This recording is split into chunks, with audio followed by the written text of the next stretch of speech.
Welcome to Dead Man Talking.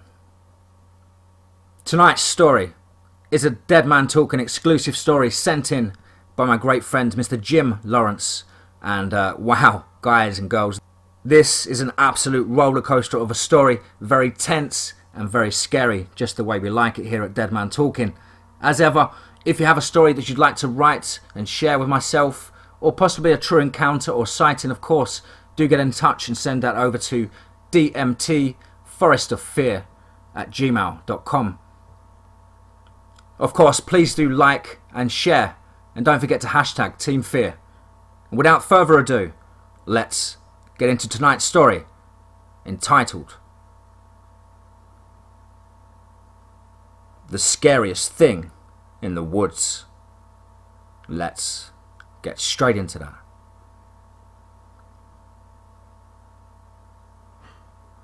My name is Jim. I work for the federal government as a forest ranger, hunter. Before you start asking what a government hunter's job is, it's to go out and kill problem animals. I don't do it because I enjoy killing or because I like to trophy hunt, but because every family out here are not rich ranchers. Some are just trying to make ends meet. I am the one the government call on to deal with the bear or big cat that threaten their livelihood. I just finished a 3-day hunt for a big cat, a huge mountain lion that weighed about 250 pounds and had more kills than a few pets and cattle. It had taken a 3-year-old child and yes, I took pleasure in putting a .308 round through its head. My boss got a hold of me to congratulate me on the job, but to also tell me I need to take a vacation at least a few weeks. And it seems like the government doesn't like too much time on the books. I have considered taking a little time off, so I told him I would be happy to. Being one of the best at my job comes with a few perks. I have worked with the US Marshal's office enough that they actually have me listed as a reserve marshal. I have tracked men into some very unforgiving areas, so they don't hesitate to call me when they need my expertise. The second perk they give me is that they allow my partner to go with me and help, and without his help, most hunts wouldn't be possible. Oh, my partner, he's a dog, but not just any dog, but a wolf-dog mix. His name's Lou. The US kind of frowns on its breed because of the wildness and unpredictability. Lou is large. He's mixed with a very large breed of dog. He's big, fast and strong, and as quiet as a mouse. To tell you the truth, I do worry about the day that he doesn't consider me the alpha. Today I'm packing my gear to leave my boss. The head ranger for Yellowstone, Tom, comes in. Hey bro, I hear you're going camping for your vacation. Yeah, I'm heading down to Kentucky. Jim, you spend like 3/4 of the year under the stars. Why don't you go lay on a beach in Maui? Or take a cruise? You know, something fun. You remember what fun is, right? Not brushing your teeth in lake water or squatting behind a tree. I know you don't like to leave Lou behind, but Jesus, Jim, you need a life. I have a life, Tom, and I enjoy what I do. Besides, Lou and I may be kind of busy to lay on the beach right now. I throw Tom a news article, and as he reads through it, I hear him sigh. What do you think this is? He says with a look of pure shock on his face. The conspiracy theorists say some type of cryptid or human-wolf hybrid. A dogman, if you will. You don't believe in things like that, Jim. You've said so many times. What do you want to do? Waste time trying to prove yourself wrong? Of course not, Tom. The scariest thing in the forest is me, I say with a chuckle. You're not that scary by yourself, says Tom as he eyes Lou. Lou, who was sleeping, slowly opens his eyes and pulls back a small part of his lip to show a very impressive canine. You know animals, Tom, they don't like that. The only predator that mutilates like that is man.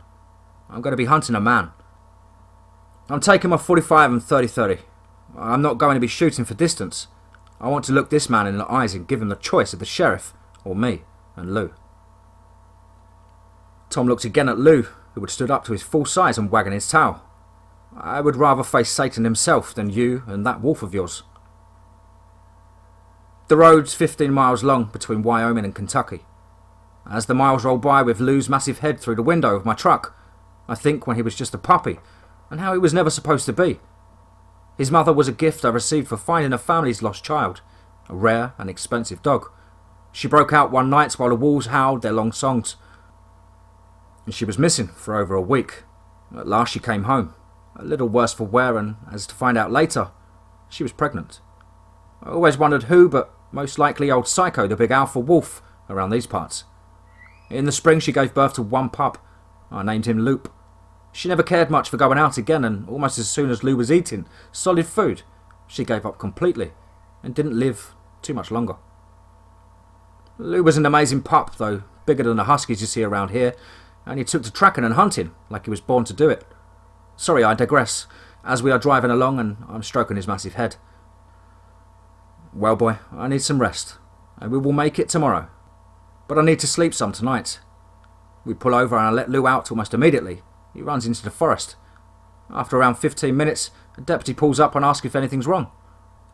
I show him my credentials and tell him, nah, just need a little sleep. A quick warning about the area not being safe, and he's off before dark. Lou and I settle down and sleep. I wake up realising I'm not alone. Got permission to be sleeping here? I hear a rough voice ring out. I look up to see 3 men.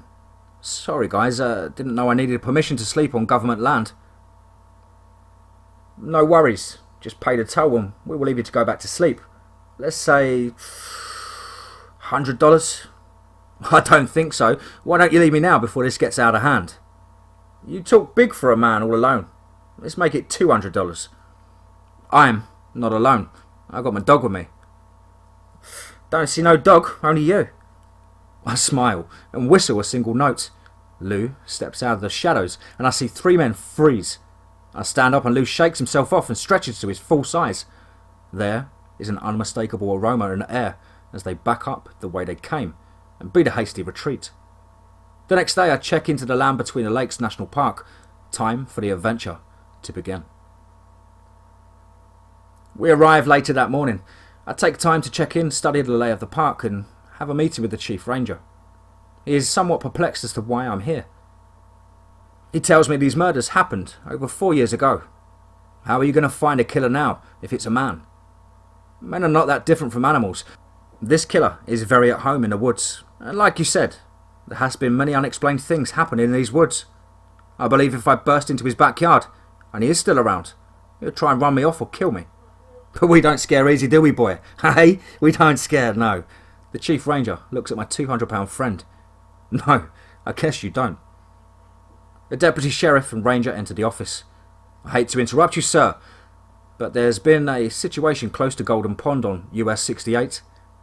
2 criminals have escaped into the wood near Lake Kentucky. The Sheriff Dept says they're very dangerous and armed, and they're mounting a search, but have asked if we can do the same from this end. Well, Chief, that's my cue to get started. If Lou and I see these men, we will tell them to give themselves up peacefully. He thanks me with a strange look on his face as Lou and I walk out. I grab my backpack and rifle out of the truck, and in a few minutes Lou and I disappear into the tree line. The very air breathes life into me. As we walk along the trail with a definite purpose in our gait, there is nothing in this world that's better than being where you want to be, doing what you want to do, with your best friend. My God, how corny. I am truly a man born out of season. This place is decent size and it's taken about 3 days to get into the deeper area. I have come across black bear and a small pack of wolves. No sign of any monster, or men though. The two are not that different to me. And it strikes me funny how man can be so benevolent one minute and monstrous the next. At least animals kill for food or protection. Man just kills each other and other animals and even the land itself. How can the smartest animal on the planet believe that destroying its own environment is a good thing? What the hell? While I was daydreaming, I almost missed the first sign that I'd seen since I started this. Lou is sniffing around the ground like no tomorrow. Lou's ears are up and he's acting a little tense. Don't worry, boy. It's just a territory mark. But from what? No wolf would give you pause. Hell, not even a full-grown polar bear would give you pause. This place has mysteries, though, and this one will show itself when the time is right. 2 more days in and it just gets stranger. I think I'm in about the middle of this place and there should be more signs of larger predators, but it's unnaturally quiet. Lou sensed it too, one way or another. I think my hunt may be coming to an end soon. Let's put down for the night, boy, I said. I set up a quick camp and start a small fire and break out some food. The night falls fast and it's unnaturally quiet. There's a smell in the air. We're not alone. Lou's ears pop up and almost immediately he disappears into the forest. This doesn't worry me. We've done it this way many times. Looks like this time I am the bait. I hear a noise and all I can do is smile and feel a little relieved. Only one animal is that clumsy, and there are two out there. Even outnumbered, if I can hear it or see it, it doesn't scare me. A few moments later, a man steps into the clearing. "Mind if I join you?" he says. "I've been lost out here for days. I've not eaten for at least 2. "Sure," I say. "Come in and be welcome. What's your name?" I think I will be the one asking questions now, as he produces a knife. "Who the hell are you? Why are you here? Are you looking for me?" "Well, you found me, and it will do you no good, because you will not be telling anyone. Now stand up." I rise to my feet, kinda silly to bring a knife to a gunfight. Or have you not seen the 45 on my hip? He doesn't seem fazed. "If you think that friend of yours behind me worries me, you're mistaken. You see, I'm not alone out here." His partner steps out of the woods with a gun. But Lou explodes out of the shadows. All anyone sees are bright yellow eyes and large white teeth as he snaps down on the man's wrist. The crunch was sickening. You know, if that man still has the hand, it will never be usable again. The first man turns white and turns and sprints into the forest. I'm on his heels. 200 yards in, he stops and he turns towards me. I see his face in utter terror as a large, dark shape hits him at incredible speed. The man has barely time to scream. I smile as I know Lou has extracted justice. Then I feel Lou's wet muzzle nuzzle my arm. A very cold feeling overshadows me as I look to where the large figure carried the man into the forest. I start to move forward, weapon drawn, but Lou's teeth snag at my jeans, not allowing me to follow. The next morning, I find what's left of the body. Damn, that thing is a messy eater. Boy, let's get out of here. I mark the area. I can't bring that body out without a sponge. My prisoner tells me they were being stalked for a couple of days, but thought it was just the deputies. I set his arm as best I could and we march out. What took 5 days to get in, we're now out in 2. The chief ranger thanks us for the help with these convicts, but asks why I have abandoned my quest. I have not abandoned it. My quarry is back there, but I'm not ready to take it on yet. You can bet I'll be back. That night I'm at the local watering hole, drinking bourbon, telling the owner my dog stays with me. I called home earlier and Tom had told me something was wrong. The local pack, Psycho's pack, had moved closer to the front of the park and the howls were different somehow. I laughed at that, but as I left the bar that night, a loud howl split the night. A wolf howls always say the same thing. Join me in the wild. Run free, run true. I've lived near wolves most of my life. This one is different though. It seems to say, stay away from the land. It is mine. Stay away or die. I need to get back to my park. I know who I am there. But I will be back. We both have to find out just who is the scariest in the forest. I drive back as fast as I can without breaking too many laws. Another call from Tom has left me spooked. Psycho is dead. Tom found his body, but the pack, instead of accepting a new alpha, seems disorientated. This is strange. Strange behaviour for that pack. Lou is the next thing to an alpha they have. None of the other wolves would challenge Psycho. Though not young, he's still smart enough and tough as nails. We were friends for a long time. Finally, I enter Wyoming. I report immediately to Tom to get the complete story on what's happening. I ask Tom to assign me to the northwest sector of the park. He wishes me luck as I head off. I reach the station in a couple of hours. No other ranger is assigned here, but me and Lou are not alone. Lou and I both sense them as Lou lets out a long call. Gina, Psycho's mate, breaks the tree line, followed close by Princess. Yes, I name most of the wolves. I feel the tension in the air. The rest of the pack stays in the tree line. I can't put my finger on it, but something is wrong. Bad wrong. That night Lou will not come in, so I keep watch. Night vision goggles and a 308. I am rewarded early. There is something in the tree line, something big. I hear the howls, the same unusual howls I heard in Kentucky. I see more wolves break the tree line, but they are acting submissive, like towards a new alpha. Well, some of the lower members anyway. Gina and Princess are not, and Lou is acting like he's the new alpha. He keeps going to the tree line and pulling back his hackles ready to fight. Whatever it is will not break the tree line. Like it doesn't want to involve me, but wants the pack. It knows it will have to kill Lou, and it seems to know if it breaks that tree line to hurt my dog, my brother, I will kill it. It's smart, and it must be getting too old. I can't do anything about it. I've never seen this before. Well, until Kentucky. I normally can sense most animals, but this wolf is not like any that I've ever seen. It's very smart. Could it know? No. It couldn't possibly know. Can it? It only came around at night. I'm going to have to hunt it. The moon is full in 3 nights. That will give me the best advantage to find it and kill it, and some time to make the preparations I need. Today I'm getting ready for the hunt. Tom pulls up, and there is no joy in his face as he starts a strange story. It's a werewolf, Jim. It's been spotted by some campers. There is no such thing as werewolves, Tom. This is a wolf, and a damn big one for sure. But just an animal, and tonight it dies. Well, be careful, Jim. The department has already sent a message. They want you to kill it. If you can't, I don't know who can. Don't worry, bro, I got this. At least I hope so, I say under my breath. It's dusk and I stand on the porch of the ranger station, looking at the tree line. Lou by my side. He's more than ready for this hunt. That's the dog in him. And right now, I wish he were full wolf. Because if I go down, he will fight to the death. My life could end as I know it tonight. And I'm worried about my dog. Oh well, that's the man in me. What will it take? What will it take more than a high-powered rifle and a metal bullet? Or will it take more? I haven't done more in many years. Do I want to now? Will I have to now? I guess tonight we will tell the story. We will find out just who is the scariest in the woods. The moon rises. I feel the pull. I hear the song. No time to bask in it. It's time to hunt. My senses are on fire. Within minutes, Lou and I are 100 yards into the forest. My senses are good, but tech is better. The night vision goggles I'm wearing wash everything in a cool green light.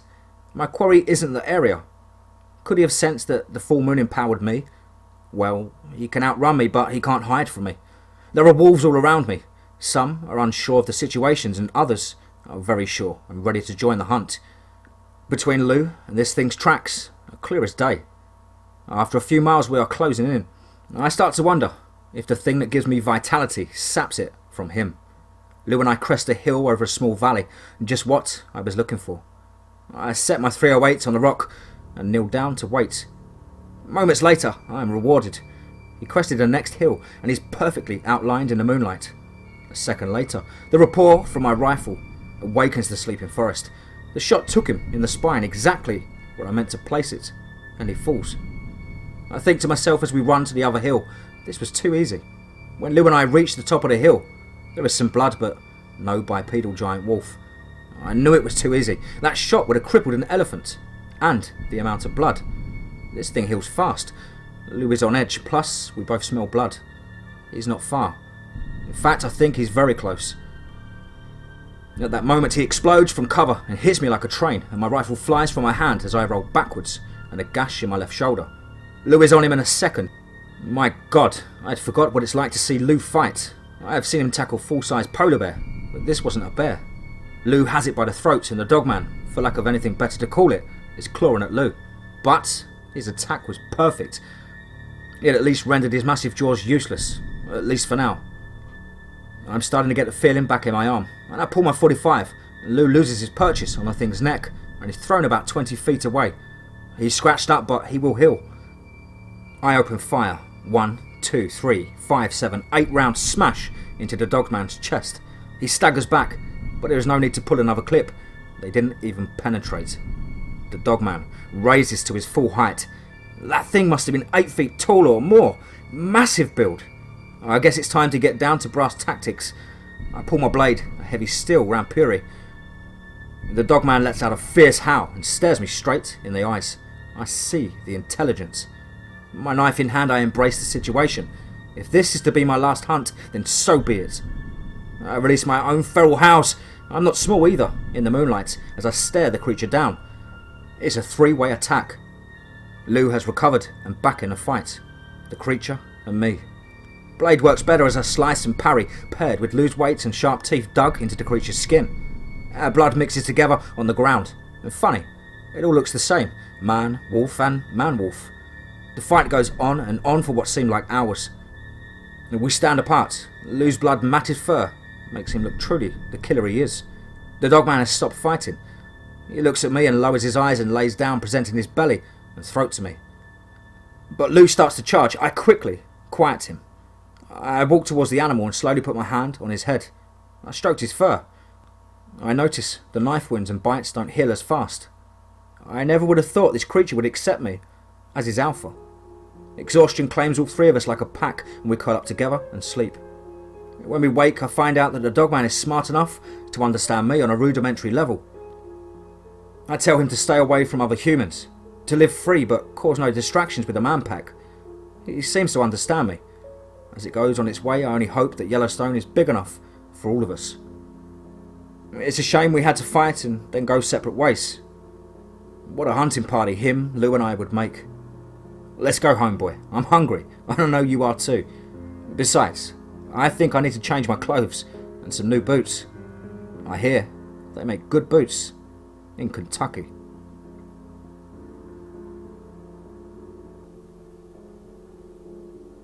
The scariest thing in the woods. Monsters. Chapter 2. Let's get straight into that.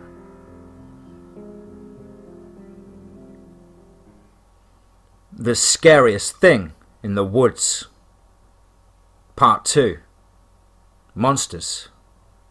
Let's get straight into that.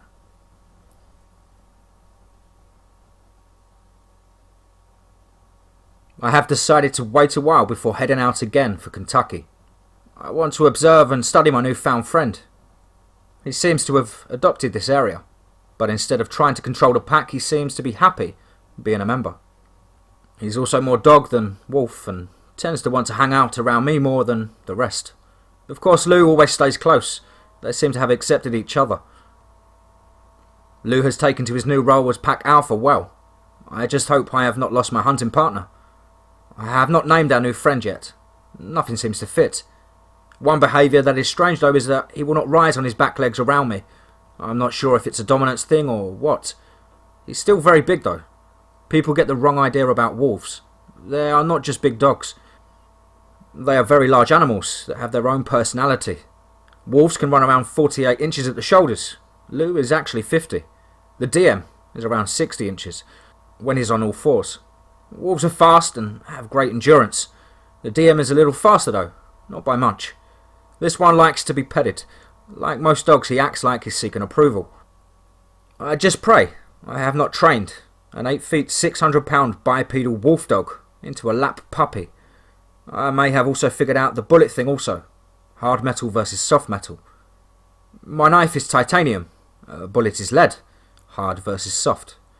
The .308 round is fast and meant to penetrate. The .45 is slower and doesn't penetrate as well. I have completed a large report on this creature, but I've not shown it to my boss yet. I don't know that I ever will. I am up and moving around this morning, and I have to do my job to check on the herd population. Today, around 40 miles northwest, when I get a radio message from Tom telling me he's coming up and to hold where I am for now. The light dusting of snow on the road, and about 2 hours, Tom finally reaches the station. Tom greets me and said we've received the daily reports, but wanted to know about the hunt for the werewolf. The report said you had handled it, but was void of details. I tell him it wasn't a werewolf or any monster. It was just a very large wolf that had messed up front legs, that adapted to standing up on its hind legs to look around, and bothered people because of the food, much like bears. I just hope my nose doesn't grow too long with this lie. The problem is solved, and you know I take no pleasure in killing, especially wolves. Tom shakes his head and lets the topic drop. I'm glad he's not as observant of the tree line as I am, or I would have to lend him a cheap, clean pair of pants. Not to mention trying to explain the 8-foot-tall wolf watching us from the cover of the trees. Tom hands me a note. It's from an old friend. It simply says, Jim, call me ASAP. Tom also hands me a box telling me this order came in for you. I pocket the note and unwrap the box. It holds 2 brand new titanium kukris, made heavy and sharp. Tom looks at them and then says, what the hell are they for? Just a whim, I say. Tom and I chat for better than an hour, and of course Lou comes up to see Tom. Tom and Lou have never really been the best of friends, so they eye each other up. Tom leaves and I go retrieve the satellite phone and make the call. Bill Thompson answers the phone. Hey son, how you doing? No, he's not my father, but he has always been close. We exchange pleasantries for a bit. Then Bill gets down to the brass tacks, as I like to say. Jim, I need your skills, he says. We have a real problem down here in South Carolina. He then tells me he's been doing contract work for the Marines down at Camp Lejeune, and they have an animal that they don't understand. I tell him I'm kind of busy here, and I'm told the commanding officer is making the arrangements, and they're sending a C-130 for me. In other words, I can't say no, and at least there's plenty of room for Lou. I guess I'm off for another weird adventure. Flying in the biggest transport the US military has was an interesting experience, not to mention the flight crew reactions to Lou. As we descend the ramp, Bill was waiting on the tarmac. After a hearty embrace, he whisked me off to a Humvee towards the base headquarters. There I meet the Colonel and several other staff officers. The Colonel addresses as Mr. Johnson. I ask him to call me Jim and introduce him to Lou. I will give the Colonel credit. He looks at the huge dog and nods, while most people step back. I'm told about a 4-man fire team that was on manoeuvres in the forest and somehow got separated. A massive hunt occurred, and after a few weeks, has turned up nothing. I suppose someone needs to ask the obvious. I said, is it possible that they just went over the hill? A stone-faced major said that wasn't a possibility. His son was in charge of the team and the sergeant of a friend of a family of theirs for years. These men were a force recon, not recruits. Something took them. What out here could even slow down an armed fire team like that? I hear the word Dogman. I start to laugh but suddenly think better of it, because no one else is laughing. In fact, their respected faces are hard as stone. You men are serious. Yes, Mr. Johnson, we are, and we have had movement and seen signs of both Dogmen and Bigfoot. Then why am I here? I don't believe in such things. I'm a ranger, hunter, and part-time marshal. I deal in facts, gentlemen, not campfire stories.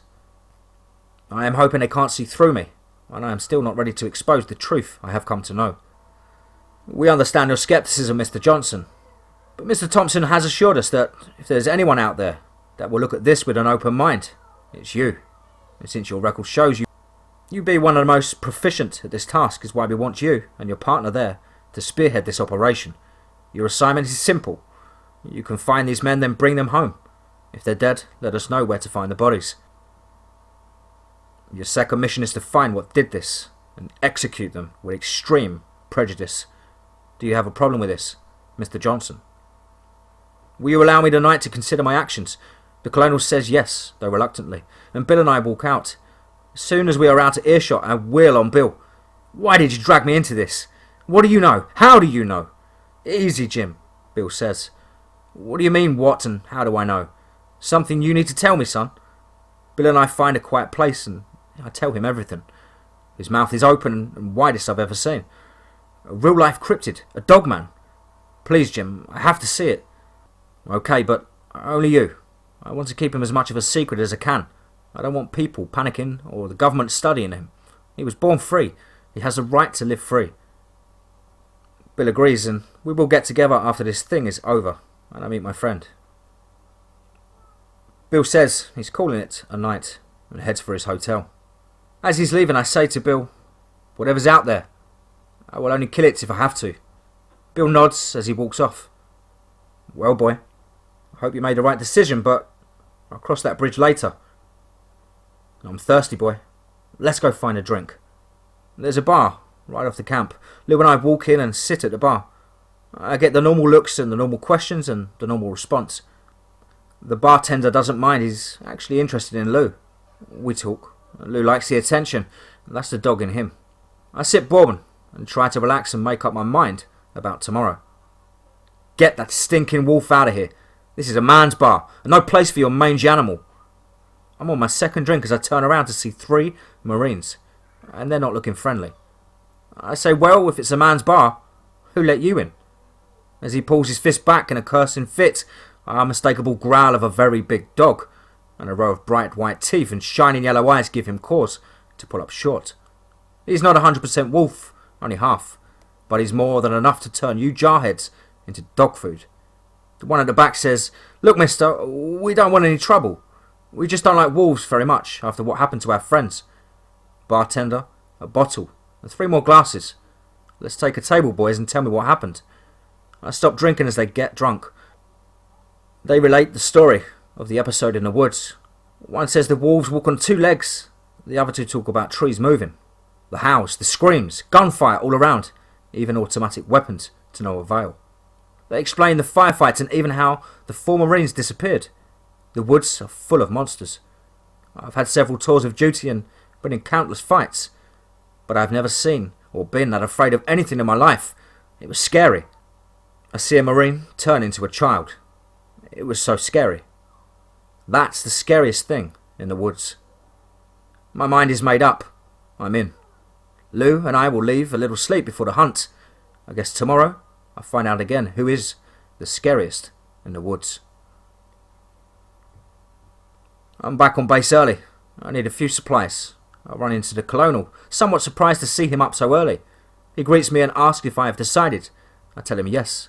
He mutters good and asks if I need anything. I tell him I'd like to get the 27.62 180 grain armor piercing full metal jacket rounds. He looks at me kind of funny. Why do you need such rounds for? I don't know what's out there. You say monsters. I say men. Either way, I may need to penetrate whatever armor or hides they have. He asks me if I want an M27. I say no, my 308 will fire that round, and I'm used to it. And I have all the other gear I need. A quick stop at the armory and I'm good. I meet Bill on the way towards the forest. He asks plainly, "You want me to go with you?" I tell him not this time, but I have a question. Where did these things come from? I have been in the forest my entire life, and before Kentucky, I never knew they existed, only to find one in my own backyard in Yellowstone. It seems like in the last couple of years the sightings have become more prevalent. And you say you have tamed one. That's incredible, Jim. I never said he was tame, just not that aggressive. If it hadn't been for Lou, I wouldn't have won the fight. Shaking his head, he wishes me good luck and a head into my element. There is something about these woods. I don't have my normal surreal feelings as Lou and I continue to move deeper in. Lou's ears pick up. I heard it too, I whisper. I speak one word. Go. And Lou jets off and peels off into the bush. I slow down. Whatever is behind me, and it's trying to know a vow to be quiet. I turn on my heels and see a person in camo following me, trying to hide. I start to laugh as Lou breaks cover behind him. I thought the boy was going to fall over, all over himself, as he sprints towards me terrified. Lou easily trips him, and he lands face first in the dirt at my feet. Who are you, kid? He snaps to attention as he tries to inch away from Lou. I swear if that dog could laugh, he'd be rolling. Lance Corporal King, sir, as he salutes. What are you doing here, son? Again, he snaps back. Backing you up, sir. And you were told to back me up by whom? No one, sir. I went on furlough, sir, but I hung around and I want to track and kill these creatures with you, sir. Stop calling me sir, boy. He lowers his head to a submissive stance. The men, sir, what do I call you? Just Jim. I wanted to help, sir. Jim. They were my friends. Lou and I work alone, kid. Please, Jim, let me help. Get back to base before we get in too deep for you to get out safely. Already too late, Jim. I saw Lane and his buddies enter the woods and they're coming after you. I laugh. So they're after me and they are on my turf. Lou could finish them by himself. Come nightfall. Begging your pardon, sir, but this is their turf. They know this area and they're well armed. And they're Marines, sir. I tell this kid not to worry about that. But I want the complete story now. No partial or exaggerated this time. The truth. He goes on to explain that there's an 8-man fire team. We stumbled onto a cave back there in the forest. The cave was some type of burial ground. There were skeletons there, some regular size and very large and even clawed. Gave me the shakes. The lieutenant said, leave this stuff and let's get clear of here. Lane said not to without a few souvenirs. He picked up what looked like a bag of gold. The lieutenant told him to drop it. Then I noticed one of the guys puts the cords into his GPS. Then we heard it first, the knocking. It sounded like something big knocking on the cave walls with a club. Lieutenant Clark told Lane, again, drop the coins and get ready to defend the area. They were the last words he ever spoke. Before Lane shot him and the sergeant and the two men at the mouth of the cave, he turned his rifle on me. I told him no, I'm with you guys. And so I got to live. They marked the cave on the GPS and we beat a hasty retreat. But not before Lane grabbed a lieutenant jacket and with one of the clawed hands of a skeleton, ripped it up and dripped it in his blood. As we got clear of the cave, the monsters stopped calling and knocking. And we got away. Lane told us that the monsters killed half of the team and we returned fire, but they melted back into the forest. We send the recovery party to the far side of the forest. We come back here later and completely loot the site. Don't worry, kid. You did the right thing. Let's find a place to hold up till dark and then we hunt them. As I speak the words, a shot rings out. I immediately roll into a defensive crouch, but the young Marine is just standing there with a strange look until he falls over. More shots ring out. Damn, they're good. Lou and I start to move away.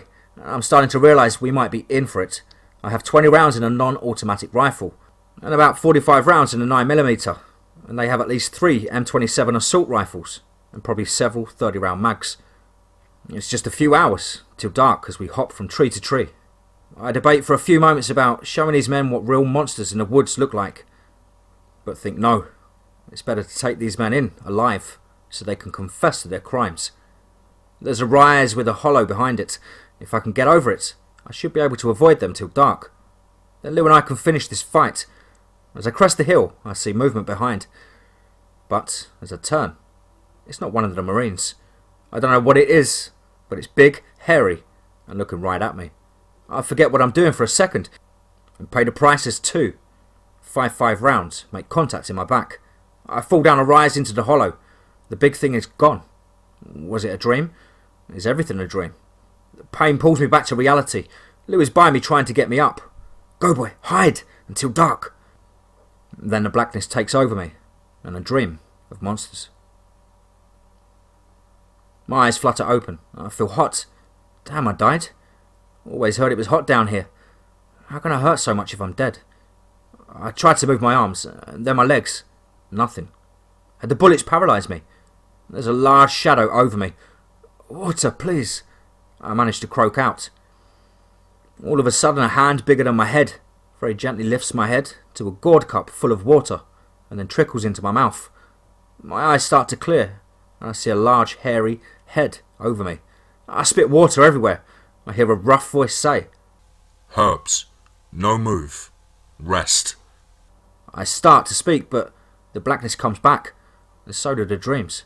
I see Lou and the Dogman. Now a larger Dogman, more violent than the first. They all run away from the large hairy man, all but Lou. He will not be denied. He comes to me, licks my face. I wake up to Lou licking my face. Hey boy, are you okay? That voice only deeper again. Wolf friend. I look up to see the largest thing I'd ever seen on 2 legs. I hear the words. Heal. Fast. As 2 pieces of metal drop from his hand into mine. They are slugs. I'm guessing the 2 that went into my back. Your herbs helped. A large clawed finger touches me between my eyes. Forest touch. I don't understand what that means. He holds up one finger. Go. I'm guessing I have 1 day left to rest, and then time to leave. I wake the next day and rise to my feet. I feel pretty good, and Lou's up and wagging his tail. There's a small bowl of peaches and plums, along with some type of jerked meat. I give the meat to Lou, and he eats it fast, and I eat the plum and peach. My gear is on the floor along with my weapons. I suit up and step out into the light. I see 3, no 4 of the large creatures. I can only assume it's a Sasquatch. One is definitely female, and she's caring for a younger one. The big male that I talk to moves in between us while the other one flanks me. I open my arms in a submissive state, and he nods. 1 word.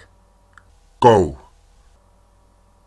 I leave the small encampment, and my mind begins to work. The burial cave. The treasures this clan has been hoarding that for years. I have to protect it, and this group. These aren't monsters. Those men are the monsters. It's time I dealt with them. I turn around and walk back into the village. The big, and when I say big, like 12 feet tall, male moves towards me. Again I act submissive. He stops and looks at me and says, Talk. I try to explain, hand gestures and single words, that we have to protect the burial cave and stop the men that want it.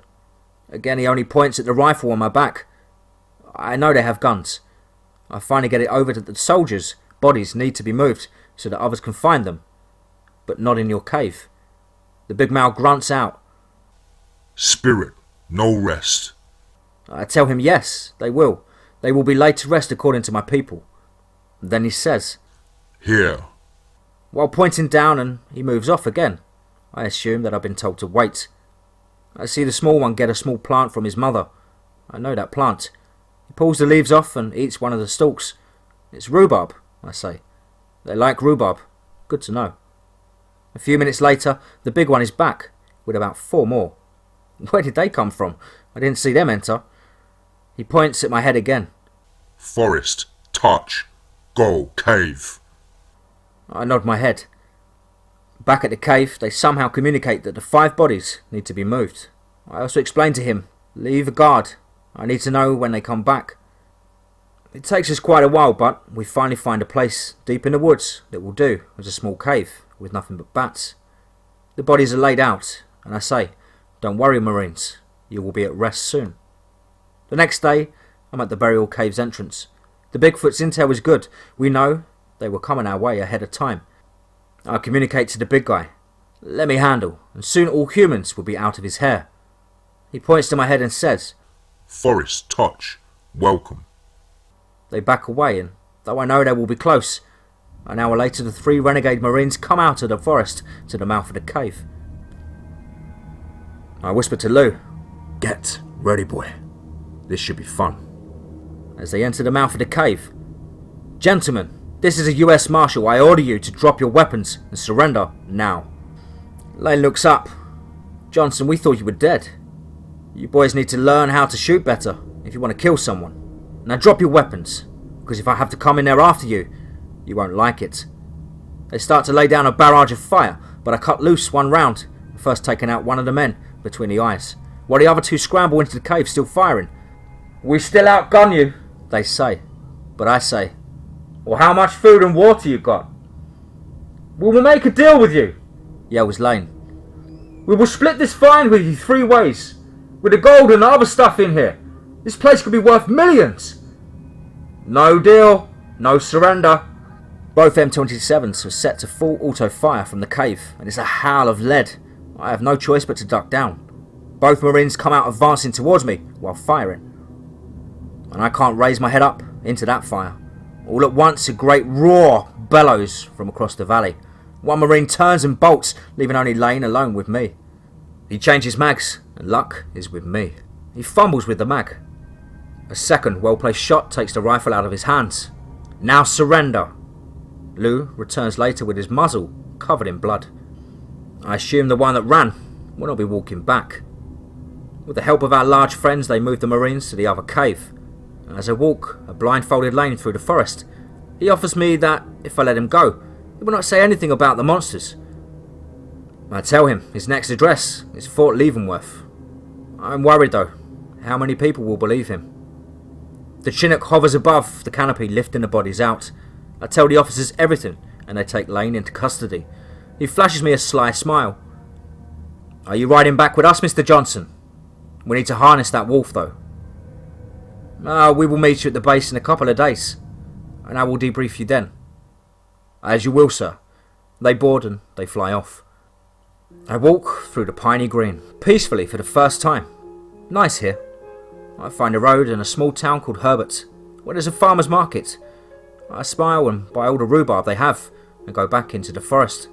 I walk in and just drop the bag on the forest floor, and head off to Camp Lejeune.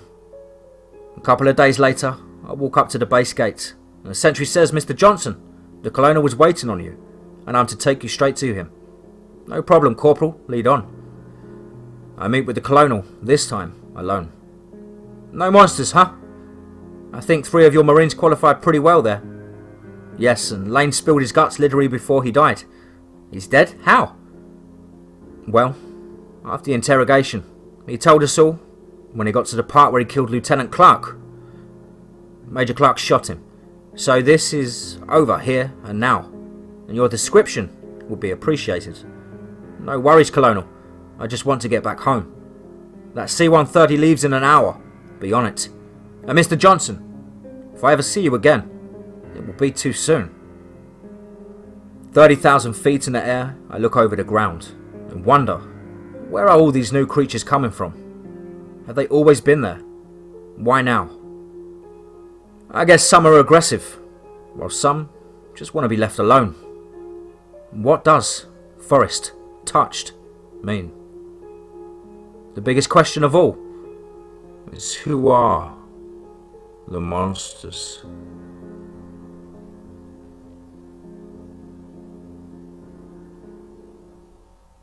The scariest thing in the woods. Control. Chapter 3. Let's get straight into that.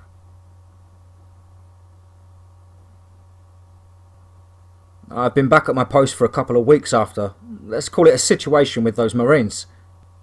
That colonel made an attempt to ruin my rep, even went as far as, you will never work with the military again. I told him that's fine by me. I didn't want to be involved in your cover-up bullshit anyway. He finished, but I'd better keep my mouth shut or I would regret it. I said don't worry as I walked out. I have now completed another complete report on the Bigfoot, another report that no one will probably see. I was glad to see the wolves are alright and that a tall friend was still hanging around and being cool. I was thankful for that. I have surmised these beings just want to be left alone to live their lives. It's a pity humans will not allow it. Bill was here. He got here as fast as he could so he could see the real live cryptid. Tony has been obliging and come out to the forest some. I asked Bill to please observe him from a distance, as I want to make sure he doesn't get used to humans. Oh, Tony, yeah. Well, I said I named the wolves and the DM kind of reminds me of an old friend. Tony is big and scary looking, but under that, he's tame as dishwater. The DM, though, is different. It's not tame, but it's far from the monster that I've been reading they are. But when I sit in the evening relaxing and discussing the chain of events, we talk about the Bigfoot tribe and how they actually might have saved my life. He does tell me they're not all like that. There is a clan in the big thicket area, and they are very aggressive. Rumour has it, they hunt humans. All of this is rumour, and I've only seen creatures that want to be left alone. Man is the only monster I've ever seen. Bill then suggests I go down and take a look. I tell him, I don't want to be that close to Louisiana. My, are you afraid of the Rougarou? Don't tell me, after all you've been through lately. You don't believe? Though if such creatures and things do exist, it would be terrifying. No real monsters live in Louisiana, just my family. You never told me you had family from there, Jim? I don't talk much about it. Many, many, many bad memories. I'm here to learn, Jim. I want to talk about it. Yes and no. Let's just say my father isn't the kind of man who when refused to wed and carry on the bloodline of our family. He disowned me. Your mother? Or anyone else? My mother wasn't much different though. She suggested in time I might change my mind. I also have a cousin. Last I heard, only he and my father were alive. Couldn't your cousin carry on the line? No. He's simple. Bill says, I'm sorry. Any chance to make amends? No, I say, glancing down. There's a long silence which is broken by Tony yipping and running into the tree line alone with most of the wolves. I then hear a motor coming up the road. Tom is coming up. I greet Tom and introduce him to Bill. Tom thanks me for the reports on the herd movement and the report on the wolves. I'll tell him it's good to get back on the job. I need some work in rest for a bit, just to get myself lost in this forest, to settle my mind. And Tom says no such luck, kid. Just got a call from HQ. They have a rogue grizzly at the Shoshone Forest. A couple of hikers were killed and 2 rangers they sent out to trap never returned. They want you in there tomorrow. And I see something else in Tom's eyes. The word is don't screw this up, Jim. People are watching you. Tom leaves a few moments later and I get my gear together. Bill apologises to me. It's my fault. I called you into that Camp Lejeune mess. I say not to worry. With this new world opened up to me, I don't know where my next path goes. Right now though, It's time to get ready for a hunt. Let's just hope this is not the start of another unique adventure.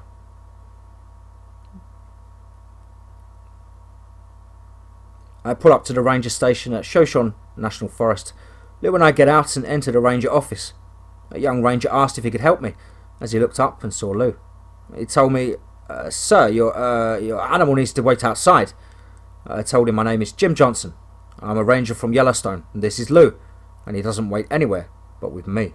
"I'm here to see Bob. Is he in?" "I have heard of you, Mr. Johnson," the young man said. "Nothing good, I'm sure, then, I hear. Does anyone have anything good to say about you?" "At least not to my face."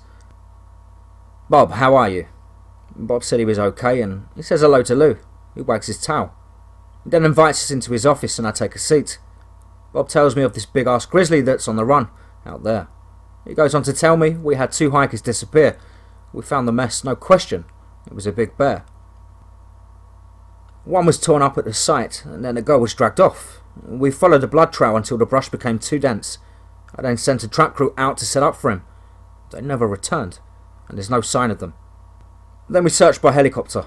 I have a young guy here that's a real good shot. He was in the chopper. What he said was real bad, so I knew it was you who we needed. Well, not actually you. I only requested the one with the brains in your little group, as he throws treats to Lou. I laugh and say, "You got that right. If I had any brains, I would stay where I was." And we both laugh. Bob and I need to speak to this kid. Bob goes out and tells the ranger at the desk to call David. We need to speak to him. A few minutes later, a young, I'd say 20-year-old comes into the office. "You need to see me, sir?" he asks. Bob introduces me, and David shakes my hand. Firm grip, I like that. "David, I need you to tell me exactly what happened." The story is simple. I was in the chopper. The pilot and me were searching for any sign of the missing men, and then we saw the bear. "Sir, I have never seen a larger animal. This thing was 12 feet tall standing, at least 1,000 to 1,200 pounds. I break in and say, "Those are Kodiak or polar bear stats. Are you sure about the size and it being a grizzly?" "Yes, sir, I am. Hump, rounded ears. I mean, it was like it wanted to attack the helicopter. I call in, and I was given the order to shoot. I put a 30-06 round right between its arms. No effect whatsoever, and so I hit it 2 more times. It just glared at me. What do you think, sir?" My thoughts think of Tony. Could this just be one of his type? Or what? Strange things in these times. How do we fight this big bear? It's big teeth, big claws versus expert shot and big rifle. The rifle wins, yeah, the rifle wins. I think of hitting Tony with that round in the back. He barely slowed down. A new world with new rules. What will I learn this time? "Jim!" Bob yells after Jim. "Sorry guys, I was just thinking. I guess it's about time to go on that bear hunt, Lou." I swear Lou's eyes glow, that bright yellow, as his tail wags. I tell Bob we will start tomorrow. Got a place for Lou and I to sleep? Bob says inside or outside. I say outside, of course. As Bob says, like I didn't see that coming. As we walk outside, a young Native American boy rushes up to me. He says something I've not heard in a long time. "Heteme honehe. Grandmother must speak to you." "What did you call me, son?" "Heteme honohe. It means he." "I know what it means, son. Who is grandmother?" "Shaman or Gitchmetu. She must speak to you before you hunt Coda." I look at Bob, who says, "Don't ask me. I didn't tell anyone you were coming." Well, I guess I have an appointment to keep before I get started. Get in the truck, kid. Over the river and through the woods to grandmother's house we go. I'm on my way to Wind River to meet with the old shaman that already knows I'm here and what my job is. I thought this was going to be a restful, easy bear hunt. Again, I guess I'm wrong. It looks like I'm in for another strange hunt. I read the book that Bill had given me about cryptids, and, like I was totally surprised to learn about these creatures. I know every place has its stories. My family is from France, and my mother told me of the stories of the fantastic beasts that our past held. I hunted this land for years. I've never seen the like. Yes, you have my thoughts, race. You know where I come from, and you know what's out there.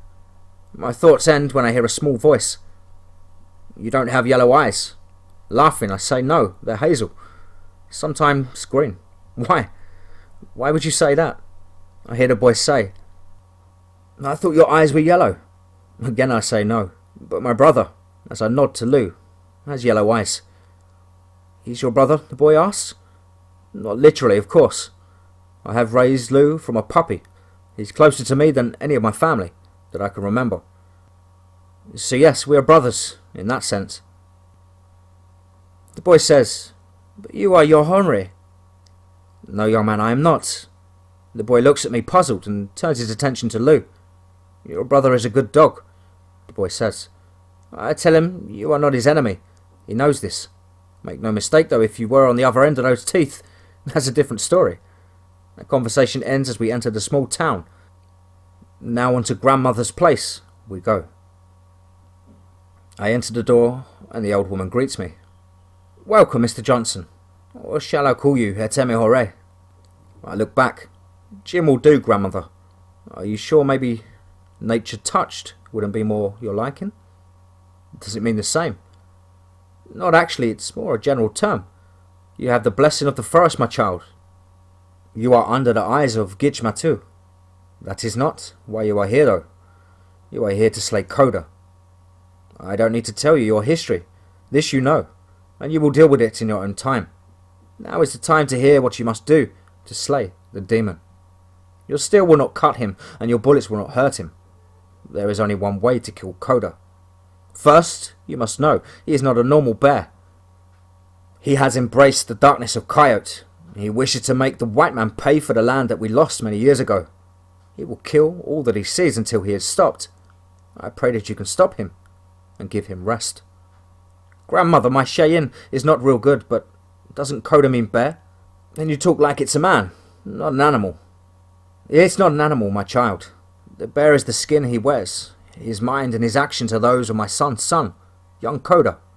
To lay him to rest you find the skin he wears while he does not wear it. Then you must burn it with this. It is sage, and I will drive the spirits out with it and release the man form from his curse. And then you will have to kill the man, or he will take another bear skin. I also give this to you. This amulet is blessed, my Gitchime too. It will at least give him pause if you find yourself within his mighty jaws. Go now, and my Kitcheners watch over you. I leave with the amulet. Well, boy, I guess the first thing to do is to find the bear, and then try to kill it. Back at the station, I sling my hammock and rest for the night. I dream again of the things I've seen, and again I'm about to find out just what is the scariest thing in the woods. We enter the woods at dawn. This is such a beautiful country. Lou and I walk along at peace, at least until we find the area where the hike has disappeared. I examine the briars and find that something bulldozed through it, blood and bits of torn clothing. I followed the carnage to the clearing the rangers were going to place the trap. They had airlifted the body out, but it seems they have left the trap, a standard bear trap no less. I keep following the trail till nightfall. Lou and I decide to bed down for the night. Not knowing this area that well, and my quarry may not be that far away, we make it a cold camp, dried meat and fruit, and I find a good cover place, and we nod off to sleep. And the dream comes. In the dream, I awake starving, so hungry. There is a doe in a field, and I give chase. I yell for Lou to come on. The doe isn't fleeing. And then I notice I'm all alone. Lou, where are you? Lou boy, where are you? I yell. Moments later, I awake to Lou licking my face. I'm in a cold sweat. I say, come on boy, let's get this bear and get the hell out of here. I think it's this place, it had a bad spirit. We keep on following the tracks and signs. Today is not yesterday though. There's no birds singing, no small animals around. Lou is tense, so am I. I can feel this in my bones. Something is watching us. It knows we're here. Most of the day we trek through these woods. It's almost dusk and we come to a large clearing next to a small mountain. With a waterfall, pond and a stream, it must be a tributary to the Wind River. The air gets real still and a huge brown bear, no grizzly, steps from behind a waterfall that must be hiding in his cave. As he stands up, he is easily the largest bear that I've ever seen. He then speaks out. I am Gitch Koda. Have you come to serve me? No. We have come to stop you. I yell out, unslinging my rifle. I steal those 7.62s and plant 2 in his chest To no avail.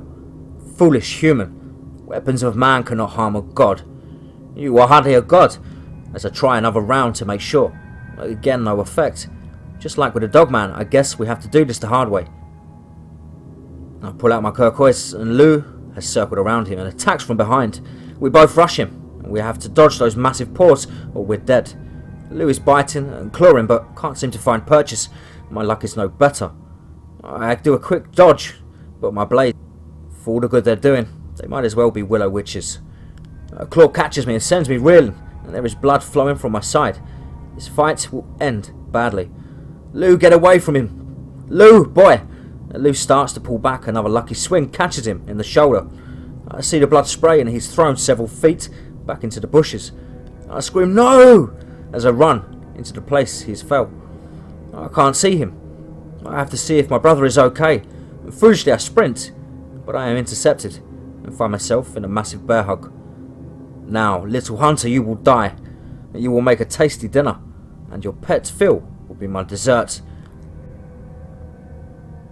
I feel myself lose control. I let out my own feral howl. I feel my muscles starting to tighten. I snarl, but not any snarl. A violent, feral, terrible snarl. But the bear is strong and caught in his arms. I feel myself go weak and then limp. But then he stops. I hear him say, "You are protected. I may not kill you this time." My mind goes in and out of consciousness, and I hear him say again, "Grandmother gave you that amulet. I may not kill you, but if you die, not by my hands, then I am free of guilt." I remember thinking I could hear the stream. I have lost a lot of blood. Why am I still bleeding? Lou, where are you, boy? Again, the blackness surrounds me, and again I dream of chasing that doe. Am I awake, or am I? I'm so hungry. I smell the doe in my mouth waters. Lou, we have to catch that doe. Lou! Lou! Where's Lou? Lou is gone. No, not my brother. Not my brother. The doe comes to me. I see the sorrowful look in her eyes. I smell the food. That's not venison. That's... Wake up, warrior, I hear. You need to eat. My eyes open. I see the old lady. What? How did I get here? She soon spoons some stew into my mouth. Shh, you must eat. The taste, that's not venison. That's mutton. God, I hate mutton. I smell the strong smell of sage in the room, but not enough to overshadow the mutton. I ask the old woman, is the sage to keep the evil away? She says partly, but mostly to keep you in control. I say, I am in control. What do you mean? Don't worry. And then she says, your wolf didn't return. I know, I tell her. I'm going to make him pay dearly for that. She checks my bandages and says, at least you have started to heal. If you had not been fast healing, you wouldn't have survived. Without the herbs that I used, you might not have got there anyway. Thank you, grandmother. If not for no other reason than to take my vengeance for my brother. I told you your weapons wouldn't harm him. You must take the skin, when he's not wearing it, and burn it with the sage. I know. But I had to find the area where I think it is at first, and I think I do. Though it cost Lou his life. Shh, rest. Though your body is knitted back together, it's still raw and sore, she says as she leaves me to my thoughts.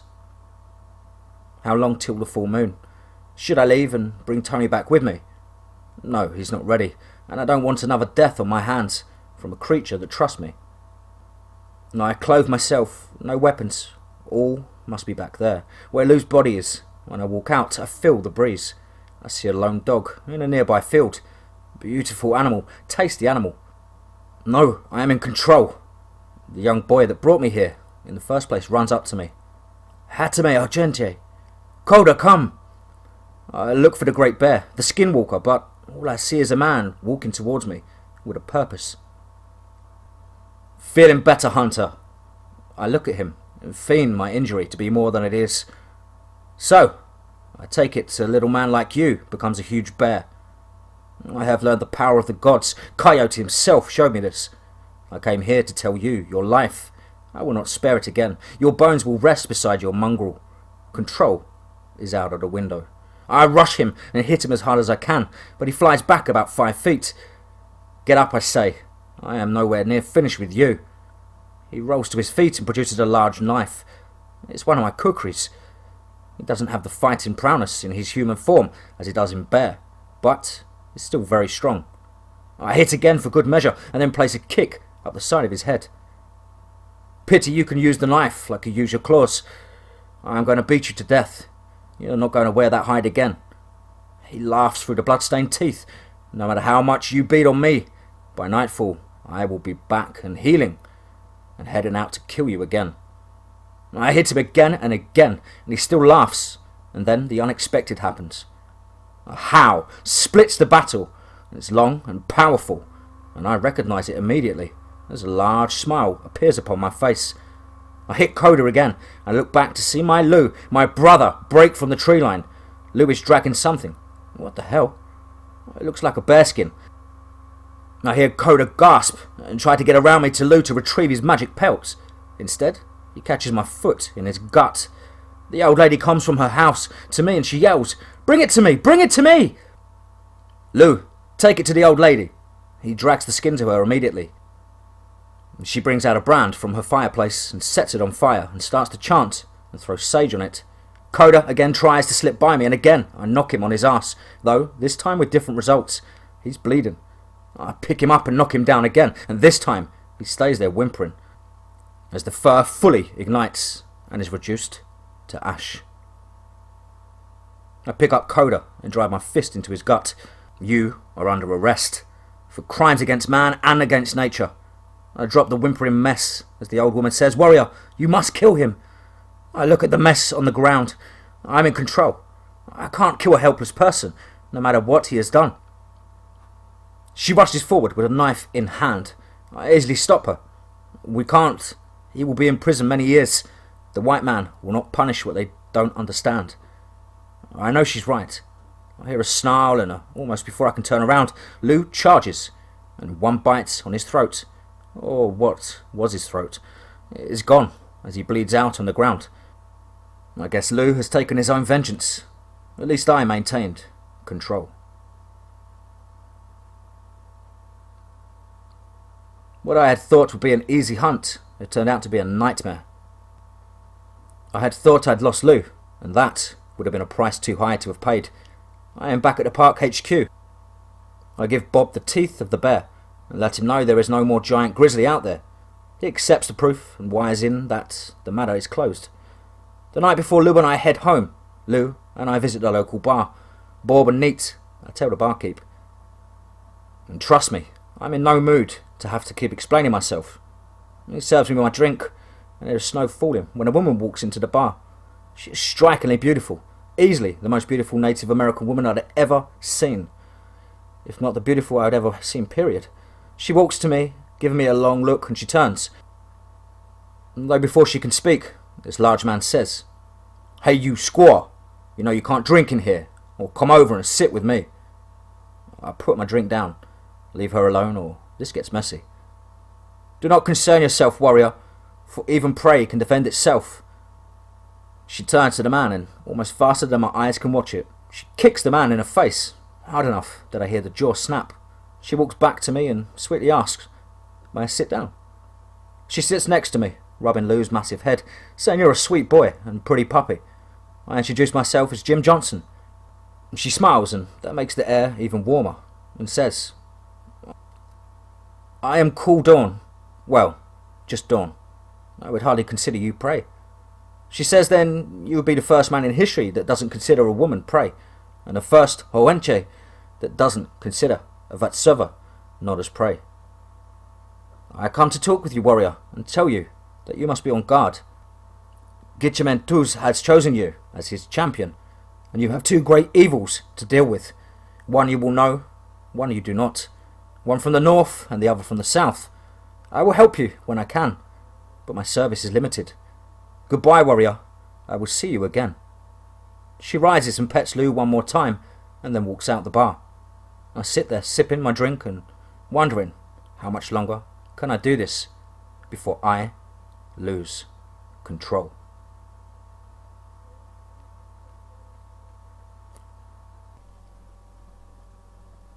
The scariest thing in the woods. Tony. Let's get straight into that.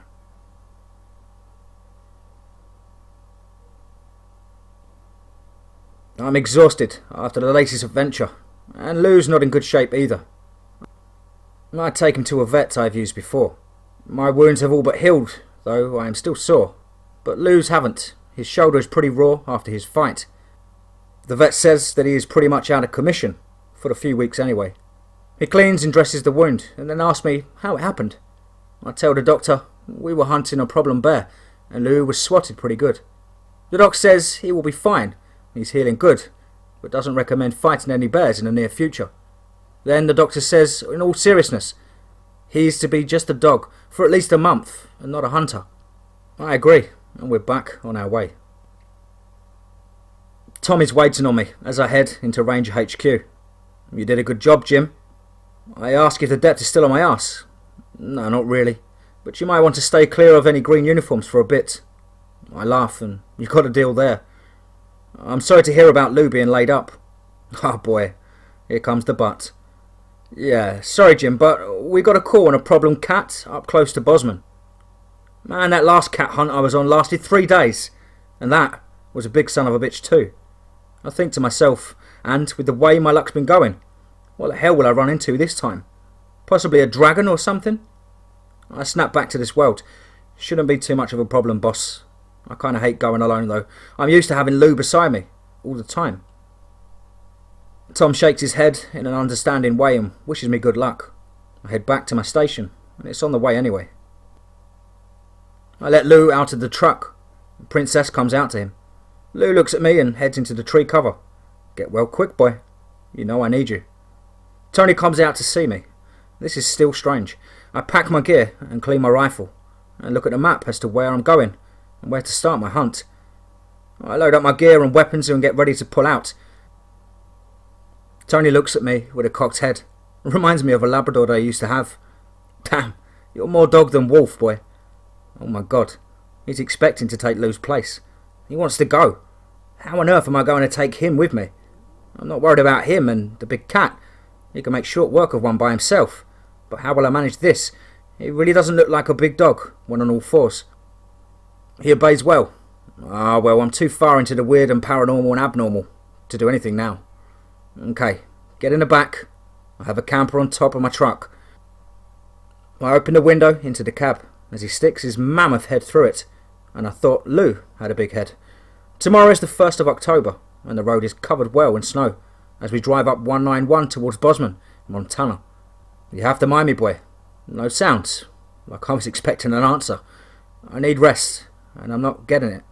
The different thing about this hunt, though, is I'm taking my problem with me. I should have brought along a good supply of aspirin. I think I'm going to need it. I think of the girl that I met, Dawn, and the words she told me. The evil is coming and I must deal with it. And I will. I need all my allies though. I guess it's about time to see how well Tony can pick up hunting, tracking, and most of all learning to work with me. At least there's one thing I'm sure of. If anyone sees him there, will be no question of just what the scariest thing is in the woods. We arrive in Bosman around 4 p.m. It's lightly snowing. I head to the Martin farm. I find out this cat has taken 3 calves. Bad for the owner, especially since he only produces about 4 calves in a year. To Mr. Martin, this is a serious financial burden. He shows me the tracks. I have told Tony to lay down and wait quietly in the back of the truck. I examine the tracks. Cougar, all right. I'm guessing about 150 pounds. He's young, most likely. That's why he's messing with the calves. Then I tell Mr. Martin I will kill it within a couple of days. The older man thanks me and asks if I will take supper with him and his wife. I graciously decline and back my truck up to the wood line where I saw the tracks into the forest. No one around, I let Tony out and we disappear into the woods. I tell Tony to stay by me. We find a clearing about a mile or 2 in and I think it's time to rest. We're still on the track, but it may be dark to see them much later. Tony is untried in sniffing out prey at night. I know he can do it, but if I let him go, I know I can't keep up with him. Best to hit this up in the morning. I sling my hammock. I tell Tony don't go far. God, I hope he can understand me. He actually curls up underneath me, close to the Apache fire pit I made, and the tarp over my hammock. Around midnight, Tony wakes me up. He's standing at his full height, eyes glowing, teeth bared. I don't know about anyone else, but when you get awoken like that, you don't feel sure of yourself. I gather my weapons. There is another fire in the distance. Let's check it out, boy. We approach the fire, and I hear chanting.